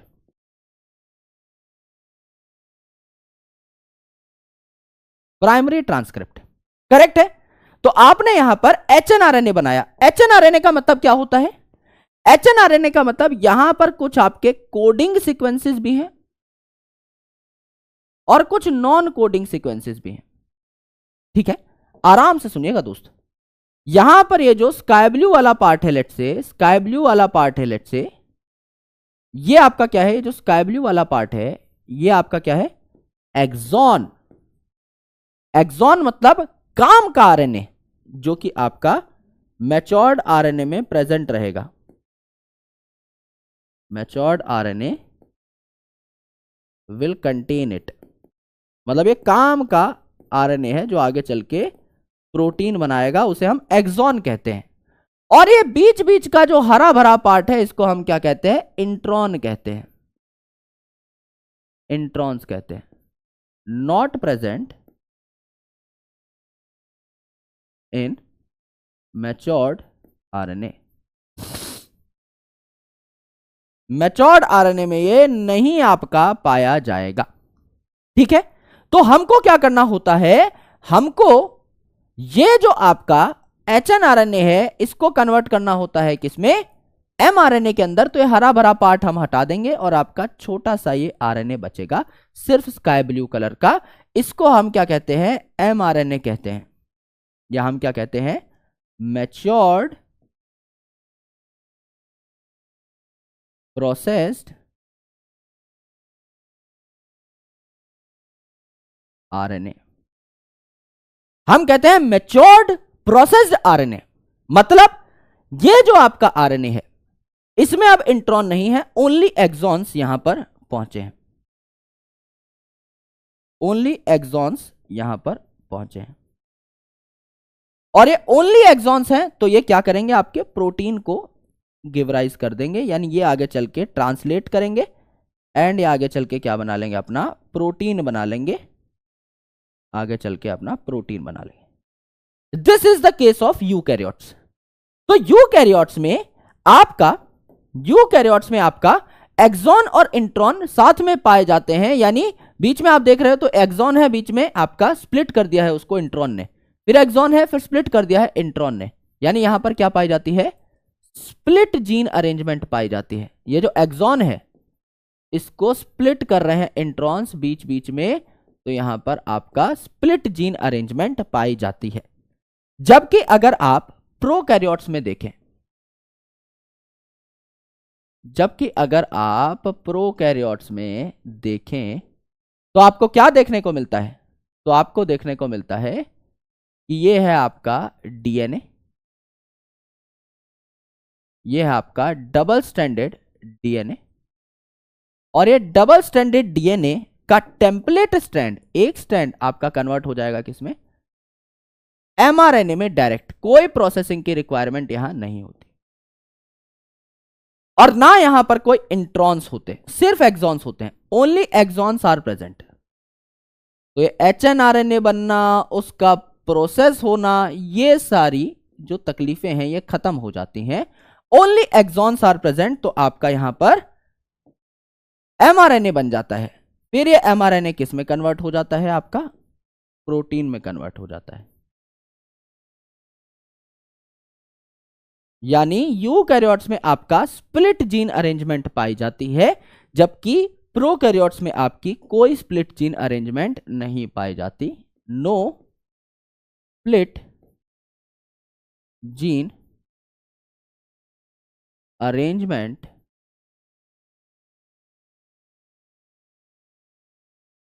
फाउंड। कोई स्प्लिट जीन अरेंजमेंट यहां पर नहीं पाई जाती। करेक्ट है। ये एक और आपका इंपॉर्टेंट डिफरेंस है कि यूकैरियोट में स्प्लिट जीन अरेंजमेंट है, प्रोकैरियोट्स में नहीं है। P for prokaryote, P for पॉलीसिस्टोनिक है, आपका यूकैरियोट मोनोसिस्टोनिक होता है। ये आपको समझना है। करेक्ट। ये दोनों डिफरेंस अगर आपको समझ में आ गए तो आपको आगे भी खूब सारी आसानी होगी in understanding the translation process and उसके आगे के प्रोसेसेस भी, जीन एक्सप्रेशन के प्रोसेसेस भी। यहां पर देखिए टाइप्स ऑफ आरएनए कितने होते हैं दोस्त? मेनली आपके 3 टाइप के आरएनए होते हैं जो हम आरएनए वर्ल्ड में पहले ही देख चुके हैं। मेनली आपके 3 टाइप के आरएनए होते हैं जो हम आरएनए वर्ल्ड में पहले ही जान चुके थे। पहला आपका एमआरएनए यानी मैसेंजर आरएनए, दूसरा आपका टीआरएनए यानी ट्रांसफर आरएनए, और तीसरा आपका आरआरएनए यानी राइबोसोमल आरएनए। अब ये जो आपका एमआरएनए है that acts as a messenger, यानी ये वो आरएनए है जिस पे राइबोसोम बाइंड करा करके हम प्रोटीन बनाते हैं। तो it acts as a template for protein synthesis. It acts as a template of protein synthesis. इसके ऊपर राइबोसोम बाइंड होते हैं, पॉलीसोम बनता है। ये जो टीआरएनए है ये क्या करता है? ये अडेप्टर की तरह काम करता है। It acts as a adapter. Adapter मतलब आरएनए के सीक्वेंस को पढ़ पढ़ के टीआरएनए क्या करता है? अमीनो एसिड पकड़ पकड़ के लेके आता है। समझिएगा इस चीज को, बहुत ही ज्यादा इंपॉर्टेंट चीज है। देखिए मैंने आपको क्या बताया था, ये एयूजी है, तो इस एयूजी को पढ़ के कोई अमीनो एसिड आएगा कि एयूजी एक अमीनो एसिड के लिए कोड कर रहा है, ये सीएयू एक अमीनो एसिड के लिए कोड कर रहा है, ये एसीए एक अमीनो एसिड के लिए कोड कर रहा है, ये जीसीसी एक अमीनो एसिड के लिए कोड कर रहा है, यूए एक अमीनो एसिड के लिए कोड कर रहा है। तो ये जिस अमीनो एसिड को बुलाना चाहते हैं उसको लेकर के कौन आता है? पकड़ के भाग करके लेकर के कौन आता है? टीआरएनए और द अडेप्टर मॉलिक्यूल। तो आपका टीआरएनए क्या करता है? It acts as an adapter. It brings right amino acid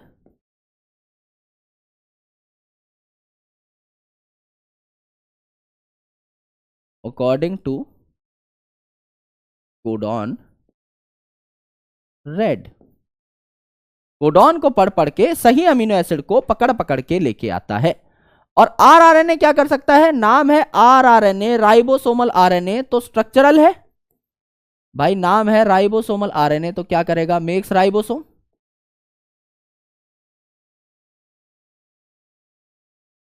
makes ribosome and ये कैटालिटिक भी है, यानी जिसको हम राइबोजाइम बुलाते हैं।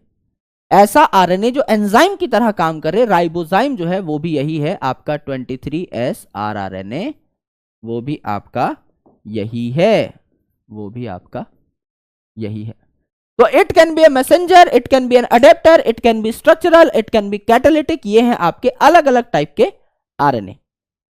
एंड ये आरएनए बनते कैसे हैं? ऑब्वियसली आपका ट्रांसक्रिप्शन से। और इस ट्रांसक्रिप्शन का मेन एंजाइम क्या है? इस ट्रांसक्रिप्शन का मेन एंजाइम क्या है? डीएनए से आरएनए बनाने वाला मेन एंजाइम क्या हो जाएगा मेरे दोस्त? मेन एंजाइम हो जाएगा डीएनए से आरएनए बनाने वाला, डीएनए पे डिपेंड करने वाला, डीएनए डिपेंडेंट आरएनए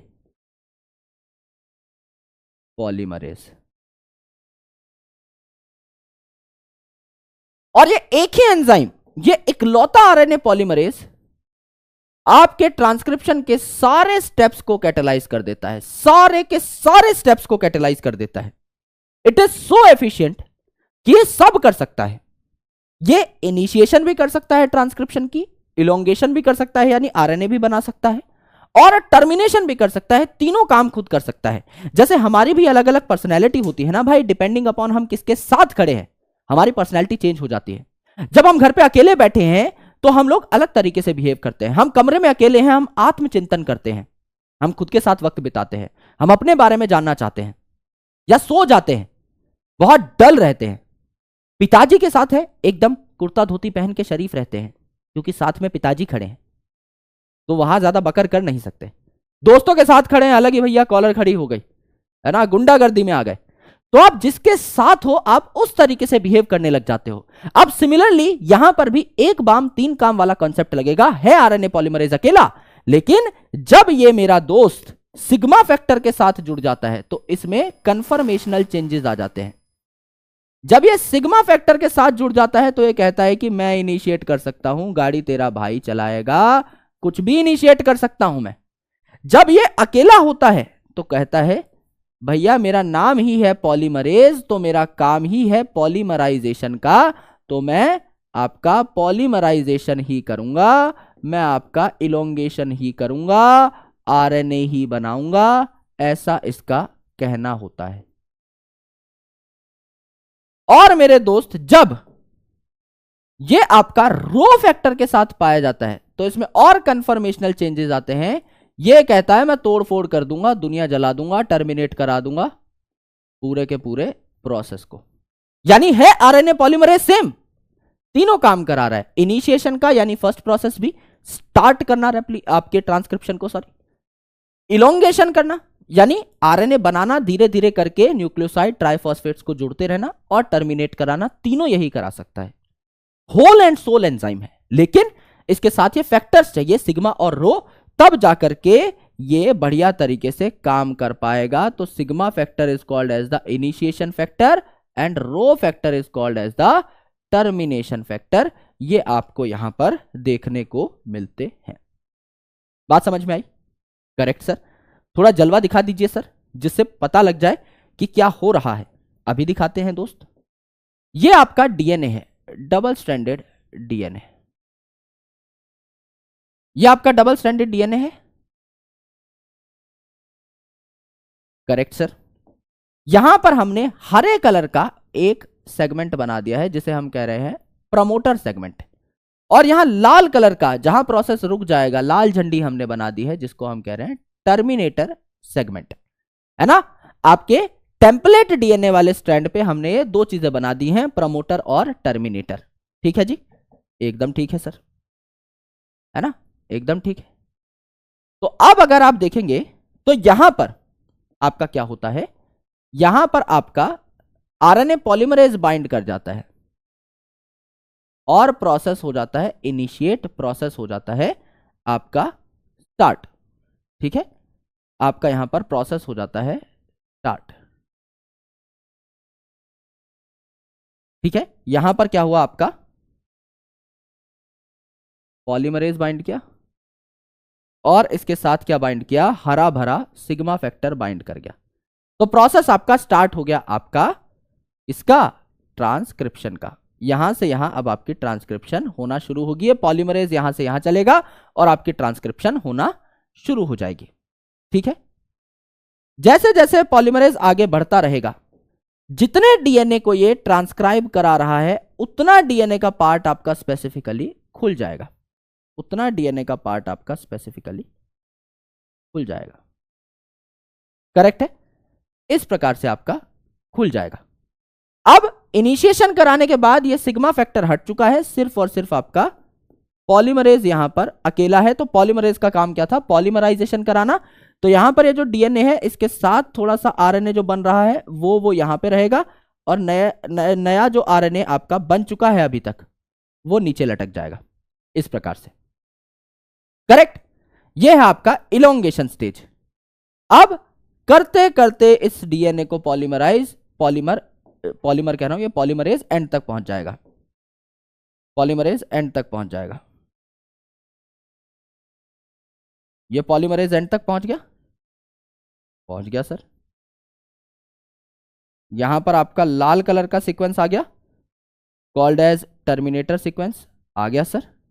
तो यहां पे आपका जो पॉलीमरेज था ये भी अब इससे जुदा हो गया है, क्योंकि यहां पर आ गया था आपका एक रो फैक्टर जो कि इसको डिसोशिएट कर देता है डीएनए से, कि हाँ भैया यहीं तक आपको क्या करना था, पॉलीमराइजेशन करनी थी, यहीं पे रुक जाओ।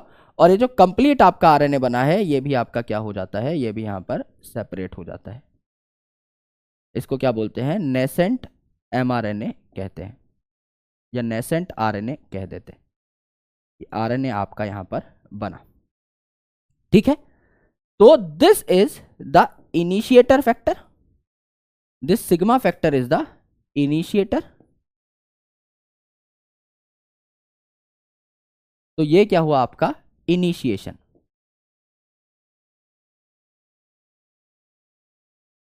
इनिशिएशन यहां पर आपका आरएनए बन रहा है, तो ये क्या हुआ आपका इलोंगेशन।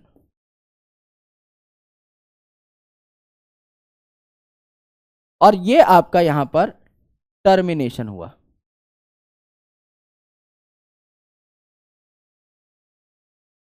ये आपका क्या हुआ, टर्मिनेशन हुआ। यहां पर आपका रो फैक्टर आ गया, यानी आपका टर्मिनेटर आ गया, करेक्ट। तो यहां पर क्या होता है दोस्त, देखिए जैसे जैसे पॉलीमरेज आगे बढ़ता रहता है, इस डीएनए को खोलता रहता है। जैसे डीएनए आपका खुल रहा था in replication also with the help of helicase, यहां हेलिकेज की जरूरत नहीं पड़ती, पॉलीमरेज सब खुद कर लेता है, सारा का सारा काम पॉलीमरेज खुद करेगा। तो यहां पर जैसे जैसे आगे बढ़ता जाएगा आपका ये डीएनए खुलता जाएगा, जितने पार्ट में ट्रांसक्रिप्शन हो रही है सिर्फ उतना डीएनए खुलेगा। और यहां पर इस बबल में जो आरएनए बन रहा है सिर्फ वो कॉम्प्लीमेंट्री आरएनए यहां पर कनेक्टेड रहेगा, बाकी जो पुराना बन चुका है अभी तक वो आपका नीचे लटकता जाएगा। तो और अगर पॉलीमरेज आगे बढ़ रहा है तो और लंबा आरएनए पीछे लटकता रहेगा, सिर्फ यहां थोड़ा सा ही आरएनए आपका बाइंड रहेगा, करेक्ट। जब एंड में टर्मिनेटर सीक्वेंस के पास पहुंच जाएगा आपका पॉलीमरेज, तो जितना अभी तक आरएनए बना है सारा का सारा क्या हो जाएगा, यहां से यहां तक का ये पूरा डिसोशिएट हो जाएगा। और आरएनए सिंथेसिस खत्म हो चुकी है, तो आरएनए पॉलीमरेज और रो फैक्टर भी आपके क्या हो जाएंगे, सेपरेट हो जाएंगे।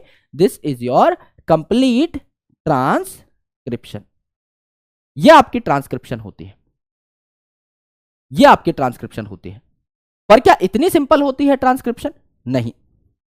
अगर आप देखेंगे तो प्रोकैरियोट्स में कोई इंट्रॉन नहीं होते, तो उनमें डायरेक्टली एमआरएनए बनता है। लेकिन मैंने आपको बताया कि भैया यूकैरियोट में तो आपके इंट्रॉन भी पाए जाते हैं, स्प्लिट जीन अरेंजमेंट है, तो आपको इन इंट्रॉन्स को रिमूव तो करना पड़ेगा, हरे वाले पार्ट्स को, जिससे आप सिर्फ एक्सॉन्स मैच्योर्ड प्रोसेस्ड आरएनए में डाल सको। तो आपको प्रोसेसिंग भी तो करनी पड़ेगी।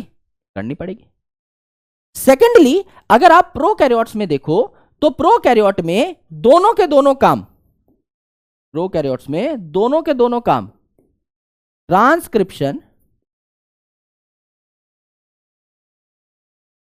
एंड ट्रांसलेशन,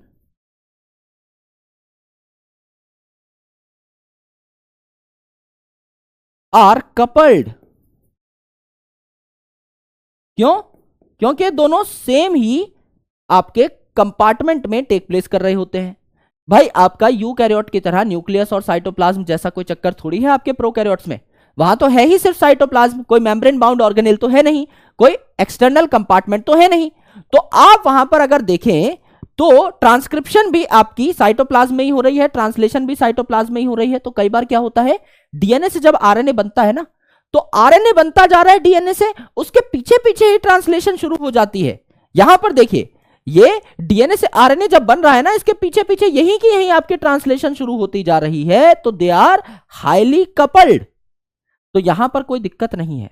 बट आपको यूकैरियोट्स में क्या करना है, पहले एचएनआरएनए बनेगा, उस एचएनआरएनए को आपको क्या करना है दोस्त, उस एचएनआरएनए को आपको कन्वर्ट करना है किसमें, एमआरएनए में। तब जाकर के आपकी प्रोटीन सिंथेसिस स्टार्ट होगी। और इस एमआरएनए को भी आपको कहां भेजना है, ये एमआरएनए कहां बना है भाई, डीएनए से डीएनए, और डीएनए से आरएनए कहां बनता है, न्यूक्लियस में। लेकिन ये जो आरएनए बना है, it need to be transported to cytoplasm. भाई राइबोसोम कहां है, ये तो आपके साइटोप्लाज्म में है ना, तो they are transported to cytoplasm. इसको भैया साइटोप्लाज्म में भेजना पड़ेगा फॉर द ट्रांसलेशन प्रोसेस। तो यहां अलग अलग कंपार्टमेंट में चीजें हो रही होती हैं। तो बैक्टीरिया में transcription and translation are coupled as they take place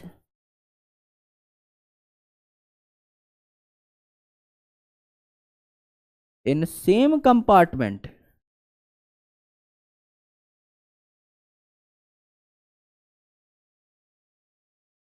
जबकि यहां पर they are taking place in different compartment. तो कुछ एडिशनल कॉम्प्लेक्सिटीज आ जाती हैं आपके यूकैरियोट के अंदर, जिसको हमें केटर करना होता है, राइट। डीएनए रेप्लिकेशन कहां से आ गया भैया? आई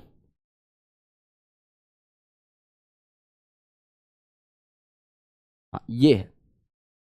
तो एडिशनल कॉम्प्लेक्सिटीज क्या है यूकैरियोट्स के अंदर, आराम से देखिए। In prokaryotes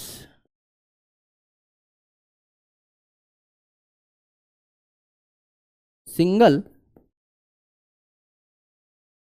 RNA polymerase catalyzes the complete process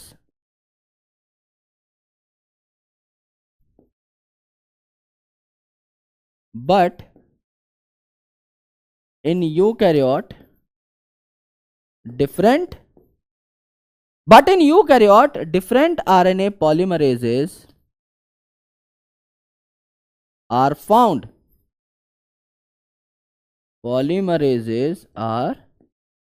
found correct है जी, एकदम करेक्ट है, एकदम करेक्ट है। तो यहां पर अलग अलग आरएनए पॉलीमरेज पाए जाते हैं 1 2 3। इस एक टेबल से पिछले 5 साल में लगभग 3-4 बार सवाल पूछे गए हैं, मतलब 3 लाइन और कम से कम 4 नंबर का काम नीट 2024 में आपकी झोली में। एक सिंपल सी ट्रिक बताता हूं। जो क्लोन्स बनते हैं ना असेक्सुअल रिप्रोडक्शन से, एकदम पेरेंट जैसे, उनके झुंड को रैमेट कहा जाता है। रैमेट स्पेलिंग भी यही है, RAMET। हमेशा याद रखिएगा इनका सीक्वेंस। रैमेट में पहले कौन आ रहा है? R। तो पॉलीमरेज 1 क्या बनाएगा? Usually rRNAs। M 2 नंबर पे आ रहा है तो आरएनए पॉलीमरेज 2 क्या बनाएगा? mRNA या HNRNA, क्योंकि HNRNA से ही mRNA बन रहा है यूकैरियोट्स में। और 3rd नंबर पे क्या आ रहा है? T, तो आरएनए पॉलीमरेज 3 क्या बनाएगा? tRNA बनाएगा। देख लो भैया यहां पे लिखा हुआ। आरएनए पॉलीमरेज 1 क्या बनाएगा? rRNA, चाहे वो 28S rRNA हो, 18S rRNA हो या 5.8S rRNA हो, यहां पे हर जगह 8 आ रहा है। rRNA ये बनाता है। M सेकंड नंबर पे आ रहा है तो HNRNA, जिससे mRNA बनता है आफ्टर प्रोसेसिंग, ये आपका क्या हो रहा है? आरएनए पॉलीमरेज 2 बना रहा है। एंड आरएनए पॉलीमरेज 3, जिसको tRNA बनाने के लिए हम कैपेबल मानते हैं, इसको sRNA या सॉल्युबल आरएनए भी बोलते हैं, tRNA को ही। और भी छोटे छोटे आरएनए जैसे कि आपका srRNA या स्मॉल न्यूक्लियर आरएनए, snRNA यहां पर पाया जाता है। यानी मेन अगर आपको ऊपर के 2 याद हो गए तो तीसरा याद हो ही जाएगा भाई। HNRNA और mRNA 2 बनाएगा, 1 क्या बनाएगा? आपका rRNA, चाहे 28S rRNA हो, चाहे 18S rRNA हो, चाहे 5.8S rRNA हो। अगर rRNA उसके अंदर आ रहा है नाम में, है ना, राइबोसोमल आरएनए अगर वो है तो आरएनए पॉलीमरेज 1 बनाएगा। mRNA अगर है तो 2 बनाएगा, बचे हुए आपके 3 बनाएगा। डायरेक्ट क्वेश्चन नीट के अंदर इन 3 लाइनों में से किसी एक लाइन से रखा हुआ मिलेगा, बल्कि इस एक वर्ड को समझ लो रैमेट को, तो खेल खत्म है। करेक्ट है। तो एक पंगा जो आपके यूकैरियोट्स में ज्यादा होता है वो ये होता है कि यहां डिफरेंट आरएनए पॉलीमरेजेस पाए जाते हैं, जिनके बारे में हमने जाना। दूसरा पंगा और क्या है? दूसरा पंगा और यह है कि यहां पर प्रोसेसिंग चाहिए रहती है। दूसरा पंगा और क्या है? दूसरा पंगा यह है कि प्रोसेसिंग चाहिए रहती है, राइट। प्रोसेसिंग चाहिए रहती है क्योंकि HNRNA बनता है। तो HNRNA needs to be processed। HNRNA जो बना है इसको हमें प्रोसेस करना पड़ता है टू मेक mRNA, जिससे कि हम mRNA मैसेंजर RNA बना सकें। ये प्रोसेसिंग बहुत जरूरी होती है, तो एक बार इस प्रोसेसिंग को भी देख लेते हैं। यहां देखिए आपका आरएनए बना, जिसमें आपके दोनों प्रकार के सीक्वेंसेस थे। ये है आपका HNRNA, HNRNA है। यहां दोनों प्रकार के सीक्वेंसेस हैं, आपका सफेद कलर का एक्सॉन भी है, आपका पिंक कलर का इंट्रॉन भी है। ठीक है, तो पिंक कलर का हम लोग कह रहे हैं इंट्रॉन है, और आपका सफेद कलर का यहां पर क्या है, एक्सॉन है। करेक्ट है। अब आपको क्या करना है, अब आपको यहां पर इस इंट्रॉन को रिमूव करना है, राइट।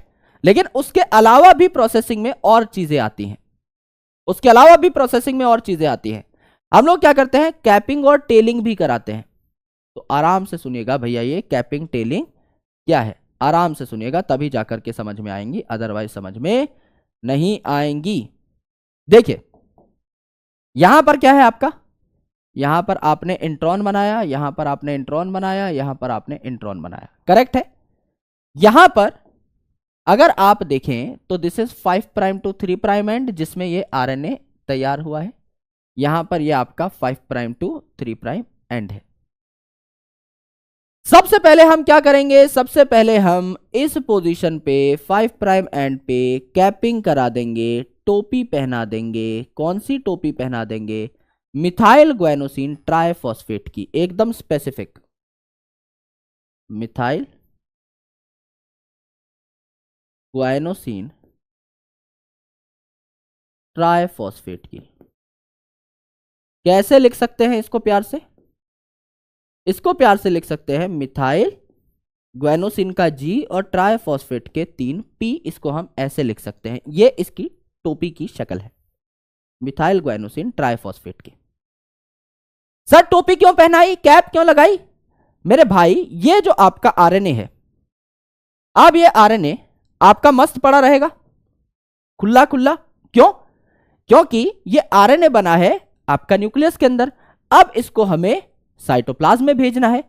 इस दौरान अगर इस RNA को कुछ हो गया तो कौन जिम्मेदार होगा, भाई छोटा सा बच्चा है, नया नया पैदा हुआ है, DNA से RNA बना है, इसको हमें न्यूक्लियस से बाहर भेजना है, पहली बार घर से बाहर भेजना है। अगर इसको कुछ हो गया तो हम जिम्मेदार होंगे ना, इसकी सिक्योरिटी की जिम्मेदारी हमारी है। तो हम क्या करते हैं, इसके ऊपर मिथाइल ग्वानोसिन ट्राइफॉस्फेट की टोपी लगा देते हैं, और हम कह देते हैं कि ऐसी टोपी जिन्होंने RNA जिन्होंने पहनी है ऐसी टोपी, उनको कोई न्यूक्लियस काटना मत।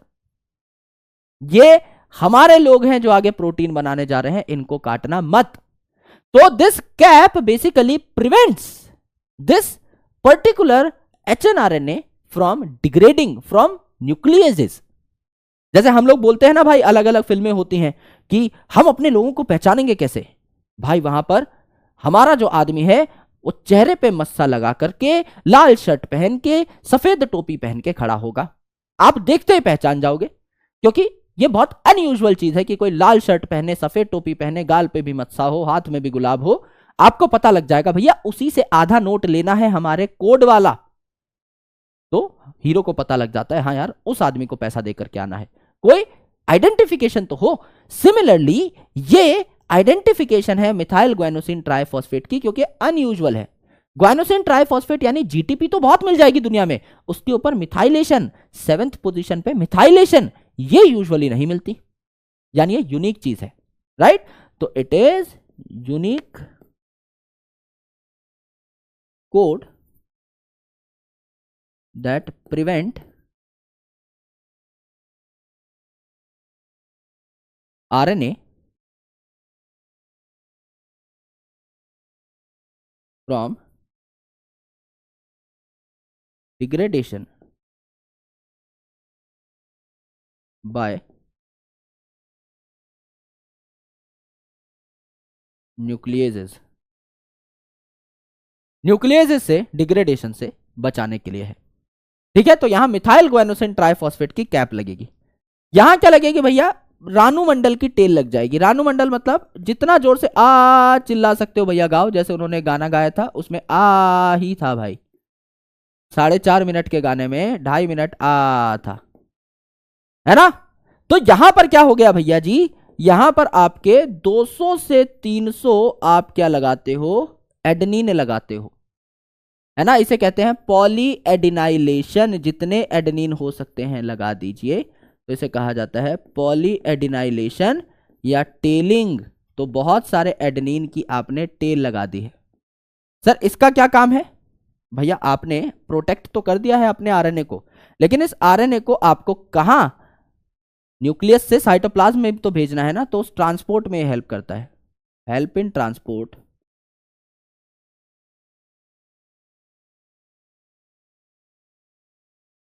फ्रॉम न्यूक्लियस टू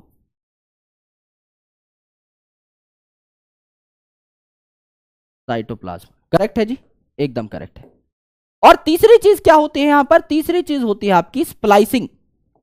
भैया ये जो इंट्रॉन है ना, इनका गोला बना दो, सिर्फ मेन मेन एक्सॉन रहने दो यहां पर। ये जो इंट्रॉन है इसका गोला बना दो और इनको भगा दो डीएनए से, इनका गोला बना दो और इसको भगा दो डीएनए में से।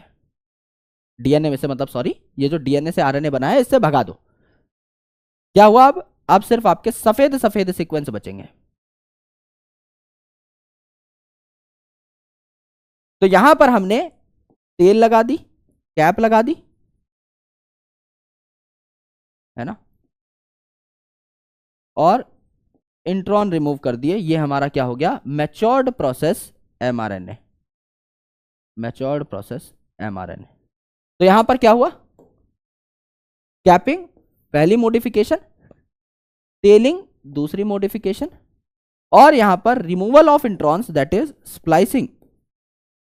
तो जो गोल मटोल स्ट्रक्चर बना है स्प्लाइसिंग के दौरान, इसे स्प्लाइसोसोम कहा जाता है, राइट। तो removal of introns that is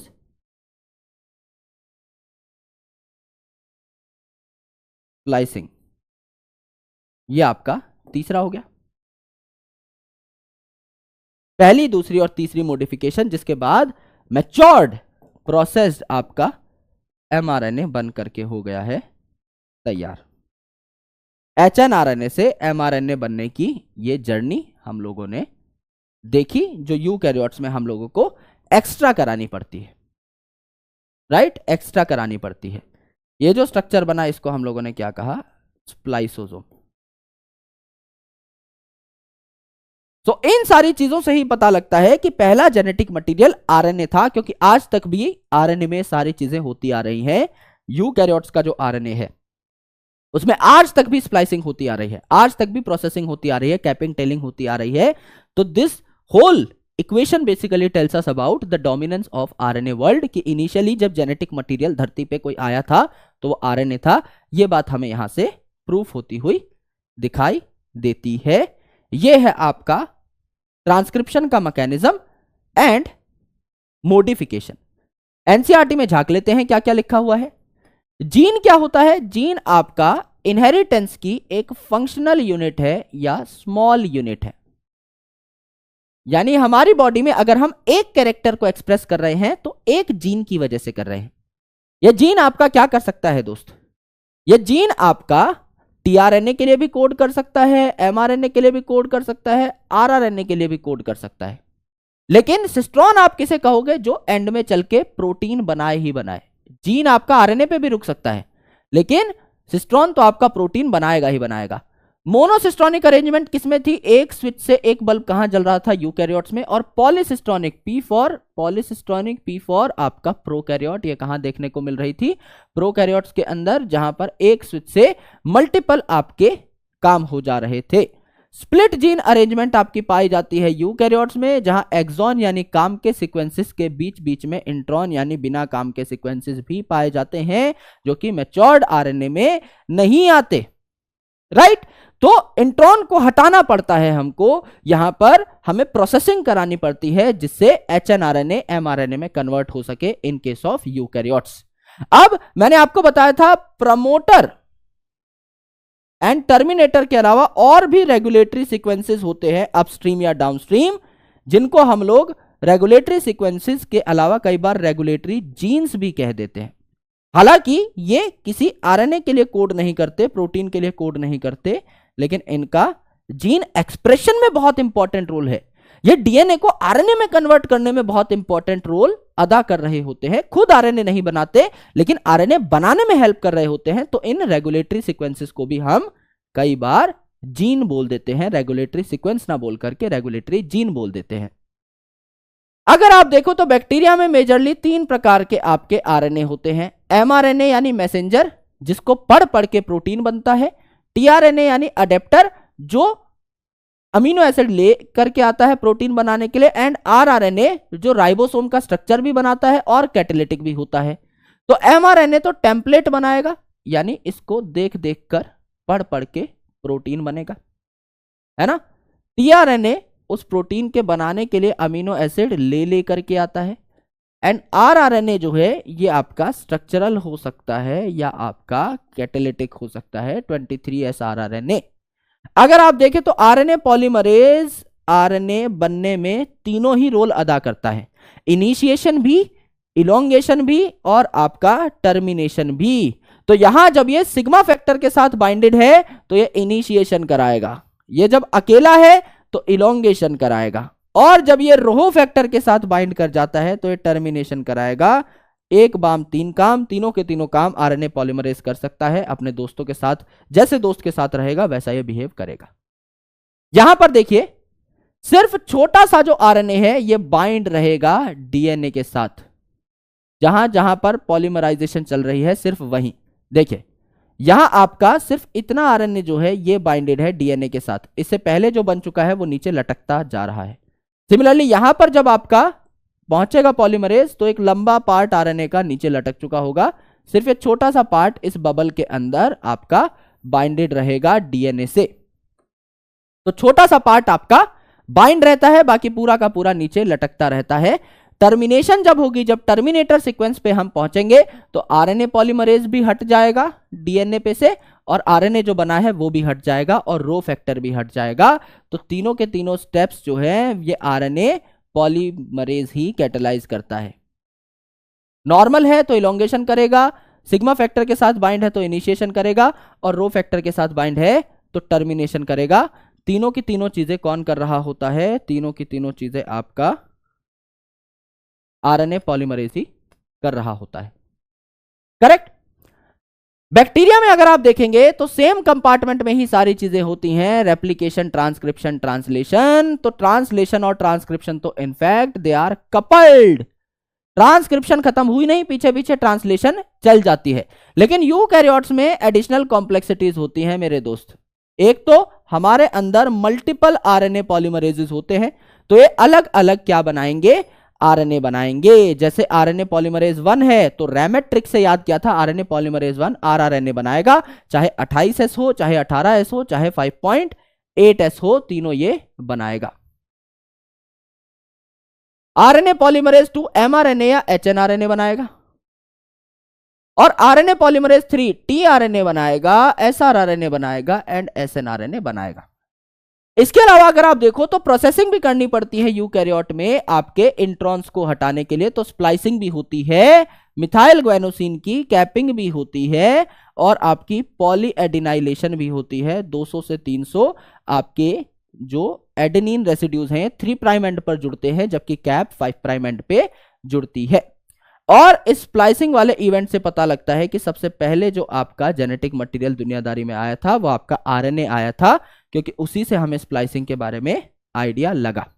यहां देखिए आपका आरएनए जो बना है इसमें आपका एक्सॉन भी है, इंट्रॉन भी है, एक्सॉन भी है, इंट्रॉन भी है, एक्सॉन भी है, इंट्रॉन भी है, एक्सॉन भी है, इंट्रॉन भी है। तो इस इंट्रॉन को हमको हटाना पड़ेगा भैया, तो इसको हमने स्प्लाइसोसोम बना के हटाया। 5 प्राइम एंड पे हमने मिथाइल ग्वानोसिन ट्राइफॉस्फेट की कैप लगाई, और पॉलीएडिनाइलेशन की पॉली ए की हमने क्या लगाई? टेल लगाई। ठीक है, तो ये तीनों मॉडिफिकेशन हमने करी, जिसके बाद सिर्फ एक्सॉन बचे हैं और कैप और टेल बची है। कैप क्योंकि हम प्रोटेक्ट करना चाहते हैं इस आरएनए को, और टेल क्योंकि हम इसको ट्रांसपोर्ट करना चाहते हैं न्यूक्लियस टू साइटोप्लाज्म के अंदर। तो ये हमें देखने को मिलता है। आइए कुछ सवाल सॉल्व कर लेते हैं। Segment of DNA coding for polypeptide, ऐसा सेगमेंट ऑफ डीएनए जो पॉलीपेप्टाइड बनाए, प्रोटीन बनाए, इसे क्या कहते हैं? एक्सॉन और इंट्रॉन। ये तो आपके बेसिकली स्प्लिट जीन अरेंजमेंट के पार्ट है ना। Cistron is the right answer, जो पॉलीपेप्टाइड बनाए ही बनाए, क्योंकि ये जो जीन का पार्ट है ये हो सकता है सिर्फ आरएनए बना करके रुक जाए। सिस्ट्रॉन मतलब वो पॉलीपेप्टाइड बनाएगा ही बनाएगा। ठीक है। Coding sequences which appear in the mature RNA, mature RNA में कौन आता है? एक्सॉन आता है। इंट्रॉन रिमूव कर देते हैं हम मैच्योरेशन के दौरान ही, तो स्प्लाइसिंग से उनको रिमूव कर दिया जाता है। आरएनए पॉलीमरेज टू ट्रांसक्राइब, रामेट, आरएमटी, तो 2 मतलब कौन से नंबर पे आ रहा है? 2 सेकंड नंबर पे, तो एम आएगा। रामेट का सेकंड अल्फाबेट एम है, तो एम आरएनए या एचएनआरएनए आपका उत्तर हो जाता है डायरेक्ट 4 नंबर झोली के अंदर। Where is the promoter located in relation to the structural gene in a transcriptional unit? Promoter कहां लोकेटेड होता है स्ट्रक्चरल जीन के? प्रमोटर 5 प्राइम एंड पर और टर्मिनेटर 3 प्राइम एंड पे ऑफ द कोडिंग स्ट्रैंड। तो आपका प्रमोटर कहां पाया जाता है? अपस्ट्रीम पाया जाता है, टुवर्ड्स 5 प्राइम एंड अपस्ट्रीम पाया जाता है ना? With in the structural gene itself नहीं, in the middle of transcription unit नहीं, कोनों पे पाए जाते हैं प्रमोटर टर्मिनेटर, तो डाउनस्ट्रीम ना पाए जाकर के अपस्ट्रीम पाया जाएगा। 3 प्राइम पे क्या पाया जाएगा? टर्मिनेटर। यहां हमसे प्रमोटर पूछा है। Which RNA carries the amino acid from the amino acid pool to mRNA during protein synthesis? जब प्रोटीन बन रहा होता है तो कौन सा आरएनए अमीनो एसिड्स को पकड़ पकड़ के लेके आता है? अडेप्टर आरएनए यानी टीआरएनए। अगला पूरा का पूरा लेक्चर ही इसी पे है, प्रोटीन ट्रांसलेशन, तो आपको वहां ज्यादा बेटर समझ में आएगा। Which eukaryotic RNA polymerase transcribe tRNA? रैमेट यानी आरएमटी 1 2 3 तीसरे नंबर वाला, तो आरएनए पॉलीमरेज 3। सीधा एक ट्रिक लगाओ, काम खत्म। In bacteria why can transcription and translation be coupled? Bacteria में ट्रांसक्रिप्शन और ट्रांसलेशन क्यों कपल्ड होते हैं? खुद से जवाब देने की कोशिश करो, क्योंकि दोनों सेम कंपार्टमेंट में ही होते हैं, तो साथ साथ हो सकते हैं। Because mRNA require processing, processing होती नहीं है बैक्टीरिया में, डायरेक्टली ही एमआरएनए बनता है, कोई एचएनआरएनए नहीं बनता, कोई इंट्रॉन, कोई स्प्लिट जीन अरेंजमेंट नहीं होती। Because transcription and translation occur in separate compartment, eukaryote थोड़ी है। Because the translation process is slower then transcription, ऐसा कुछ भी नहीं है, अभी तक तो हमने पढ़ा नहीं है। Because there is no separation of cytosol and nucleus, दोनों आपके यहां अलग अलग नहीं होते, एक ही कंपार्टमेंट में सारा काम हो रहा होता है, ये हमें देखने को मिला। राइट? तो होमवर्क में क्या है भैया? एनसीईआरटी की एक बार रीडिंग लगा लीजिएगा और मेड इजी एक बार आपके पास पहुंच जाए। आप एफिशिएंटली काम करना चाहते हैं तो आप उससे काम कर लीजिएगा, इससे बेटर तो कुछ हो ही नहीं सकता। डीपीपी आपको मिल जाएगी, डीपीपी आप सॉल्व कर लीजिएगा, या एनसीईआरटी पंच के आप सवाल सॉल्व कर लीजिएगा। ये आपके लिए बेस्ट चीज होने वाली है। करेक्ट है जी? ये आपके लिए बेस्ट चीज होने वाली है। चलिए, this is about today's lecture, that is transcription, which is the second part of central dogma. So we have already completed replication, now we have completed transcription also. In the next lecture we are about to study genetic codes, that how to decipher the language of RNA and how to convert that RNA, how to translate that RNA into protein. क्योंकि translation का मतलब यह है कि आप यहां पर एक लैंग्वेज को दूसरी लैंग्वेज में कन्वर्ट कर रहे हो, तो आप आरएनए की भाषा को कैसे प्रोटीन की भाषा में कन्वर्ट कर सकते हो, उसके लिए कुछ कोड्स होते हैं, कुछ जेनेटिक कोड्स होते हैं जिनको आपको पढ़ना पड़ेगा, उसके बाद ही आप ट्रांसलेशन समझ पाओगे। ट्रांसलेशन एक बार आपने समझ ली तो आप ये समझोगे कि ओवरऑल एक्सप्रेशन को कैसे रेगुलेट किया जाता है, डीएनए से आरएनए बनना, आरएनए से प्रोटीन बनना, इनकी रेगुलेशन कैसे होती है, हाउ इज दिस चेक्ड कि हम जो बना रहे हैं वो सही है या नहीं। तो हम एक्सप्रेशन के रेगुलेशन के बारे में चर्चा कर रहे होंगे और वहां हम एक क्लासिक एग्जांपल लेंगे लैक ऑपरॉन का, एंड देन हम लोग थोड़ा और आगे बढ़ेंगे ह्यूमन जीनोम प्रोजेक्ट की तरफ एंड डीएनए फिंगरप्रिंटिंग की तरफ। तो काफी अमेजिंग टॉपिक्स हैं इस चैप्टर के अंदर और बहुत डिटेल में आपको इनको पढ़ना होता है, तभी आपके लिए ये फ्रूटफुल साबित होंगे। Alright, so thank you so much guys for watching this session up. मैं मिलता हूं आपसे अगले सेशन में और एक छोटी सी इंफॉर्मेशन जो कि आपके लिए है, जो कि आपको लास्ट लेक्चर में भी दी गई थी। रियल टेस्ट है पीडब्ल्यू का, एक बार जाकर के इसको आप चेक कर सकते हैं। आपको यहां पर एकदम नीट की फील आ जाएगी। आप नीट की तरह अपना एप्लीकेशन फॉर्म भरेंगे, आपका नीट की तरह ही एडमिट कार्ड रिलीज होगा, आप एक सेंटर पे जाएंगे, टेस्ट देंगे, बकायदा नीट की तरह आपका रिजल्ट आएगा, रोल नंबर डाल के चेक कर सकते हो, रैंक पता लगेगी, एकदम नीट की फील, नीट के एग्जाम से पहले। इससे बेस्ट कुछ भी नहीं हो सकता। तो एक बार इस टेस्ट को जाकर के दीजिएगा जरूर, आपके लिए एक गेम चेंजर होने वाला है। और पढ़ करके जाओगे तो और मजा आएगा, है ना। तो अपनी तैयारी एकदम जोर शोर पे रखिए और अब बचे हुए टाइम में एकदम तोड़ फोड़ मचा दीजिए। जितना टाइम हो सकता है उतने टाइम पढ़िए, कोई ऑब्लिगेशन नहीं है, there is no time table, कुछ भी नहीं होता। इन 2 महीनों में पूरी जान झोंक दो भाई। हेल्थ वेल्थ बाकी सब अभी सेकेंडरी है। आराम से 15-20 मिनट अपनी हेल्थ को टाइम देना चाहो तो दे सकते हो। कहीं पार्क में चक्कर लगाकर आ गए, कहीं पुशअप मार लिया अपने कमरे में ही, दैट्स अनदर थिंग, लेकिन अभी कुछ बिगड़ने वाला नहीं है। इन 2 महीनों तो अपने आप को पूरा झोंक दो किताबों के अंदर, तब जाकर के आपके लिए एक फ्रूटफुल रिजल्ट तैयार होगा नीट 2024 का। Alright, so thank you so much, bye bye, take care, lots of love, जय हिंद। मैं मिलता हूं आपसे अगले सेशन में जहां पर जेनेटिक कोड की हम लोग बातें कर रहे होंगे। Thank you.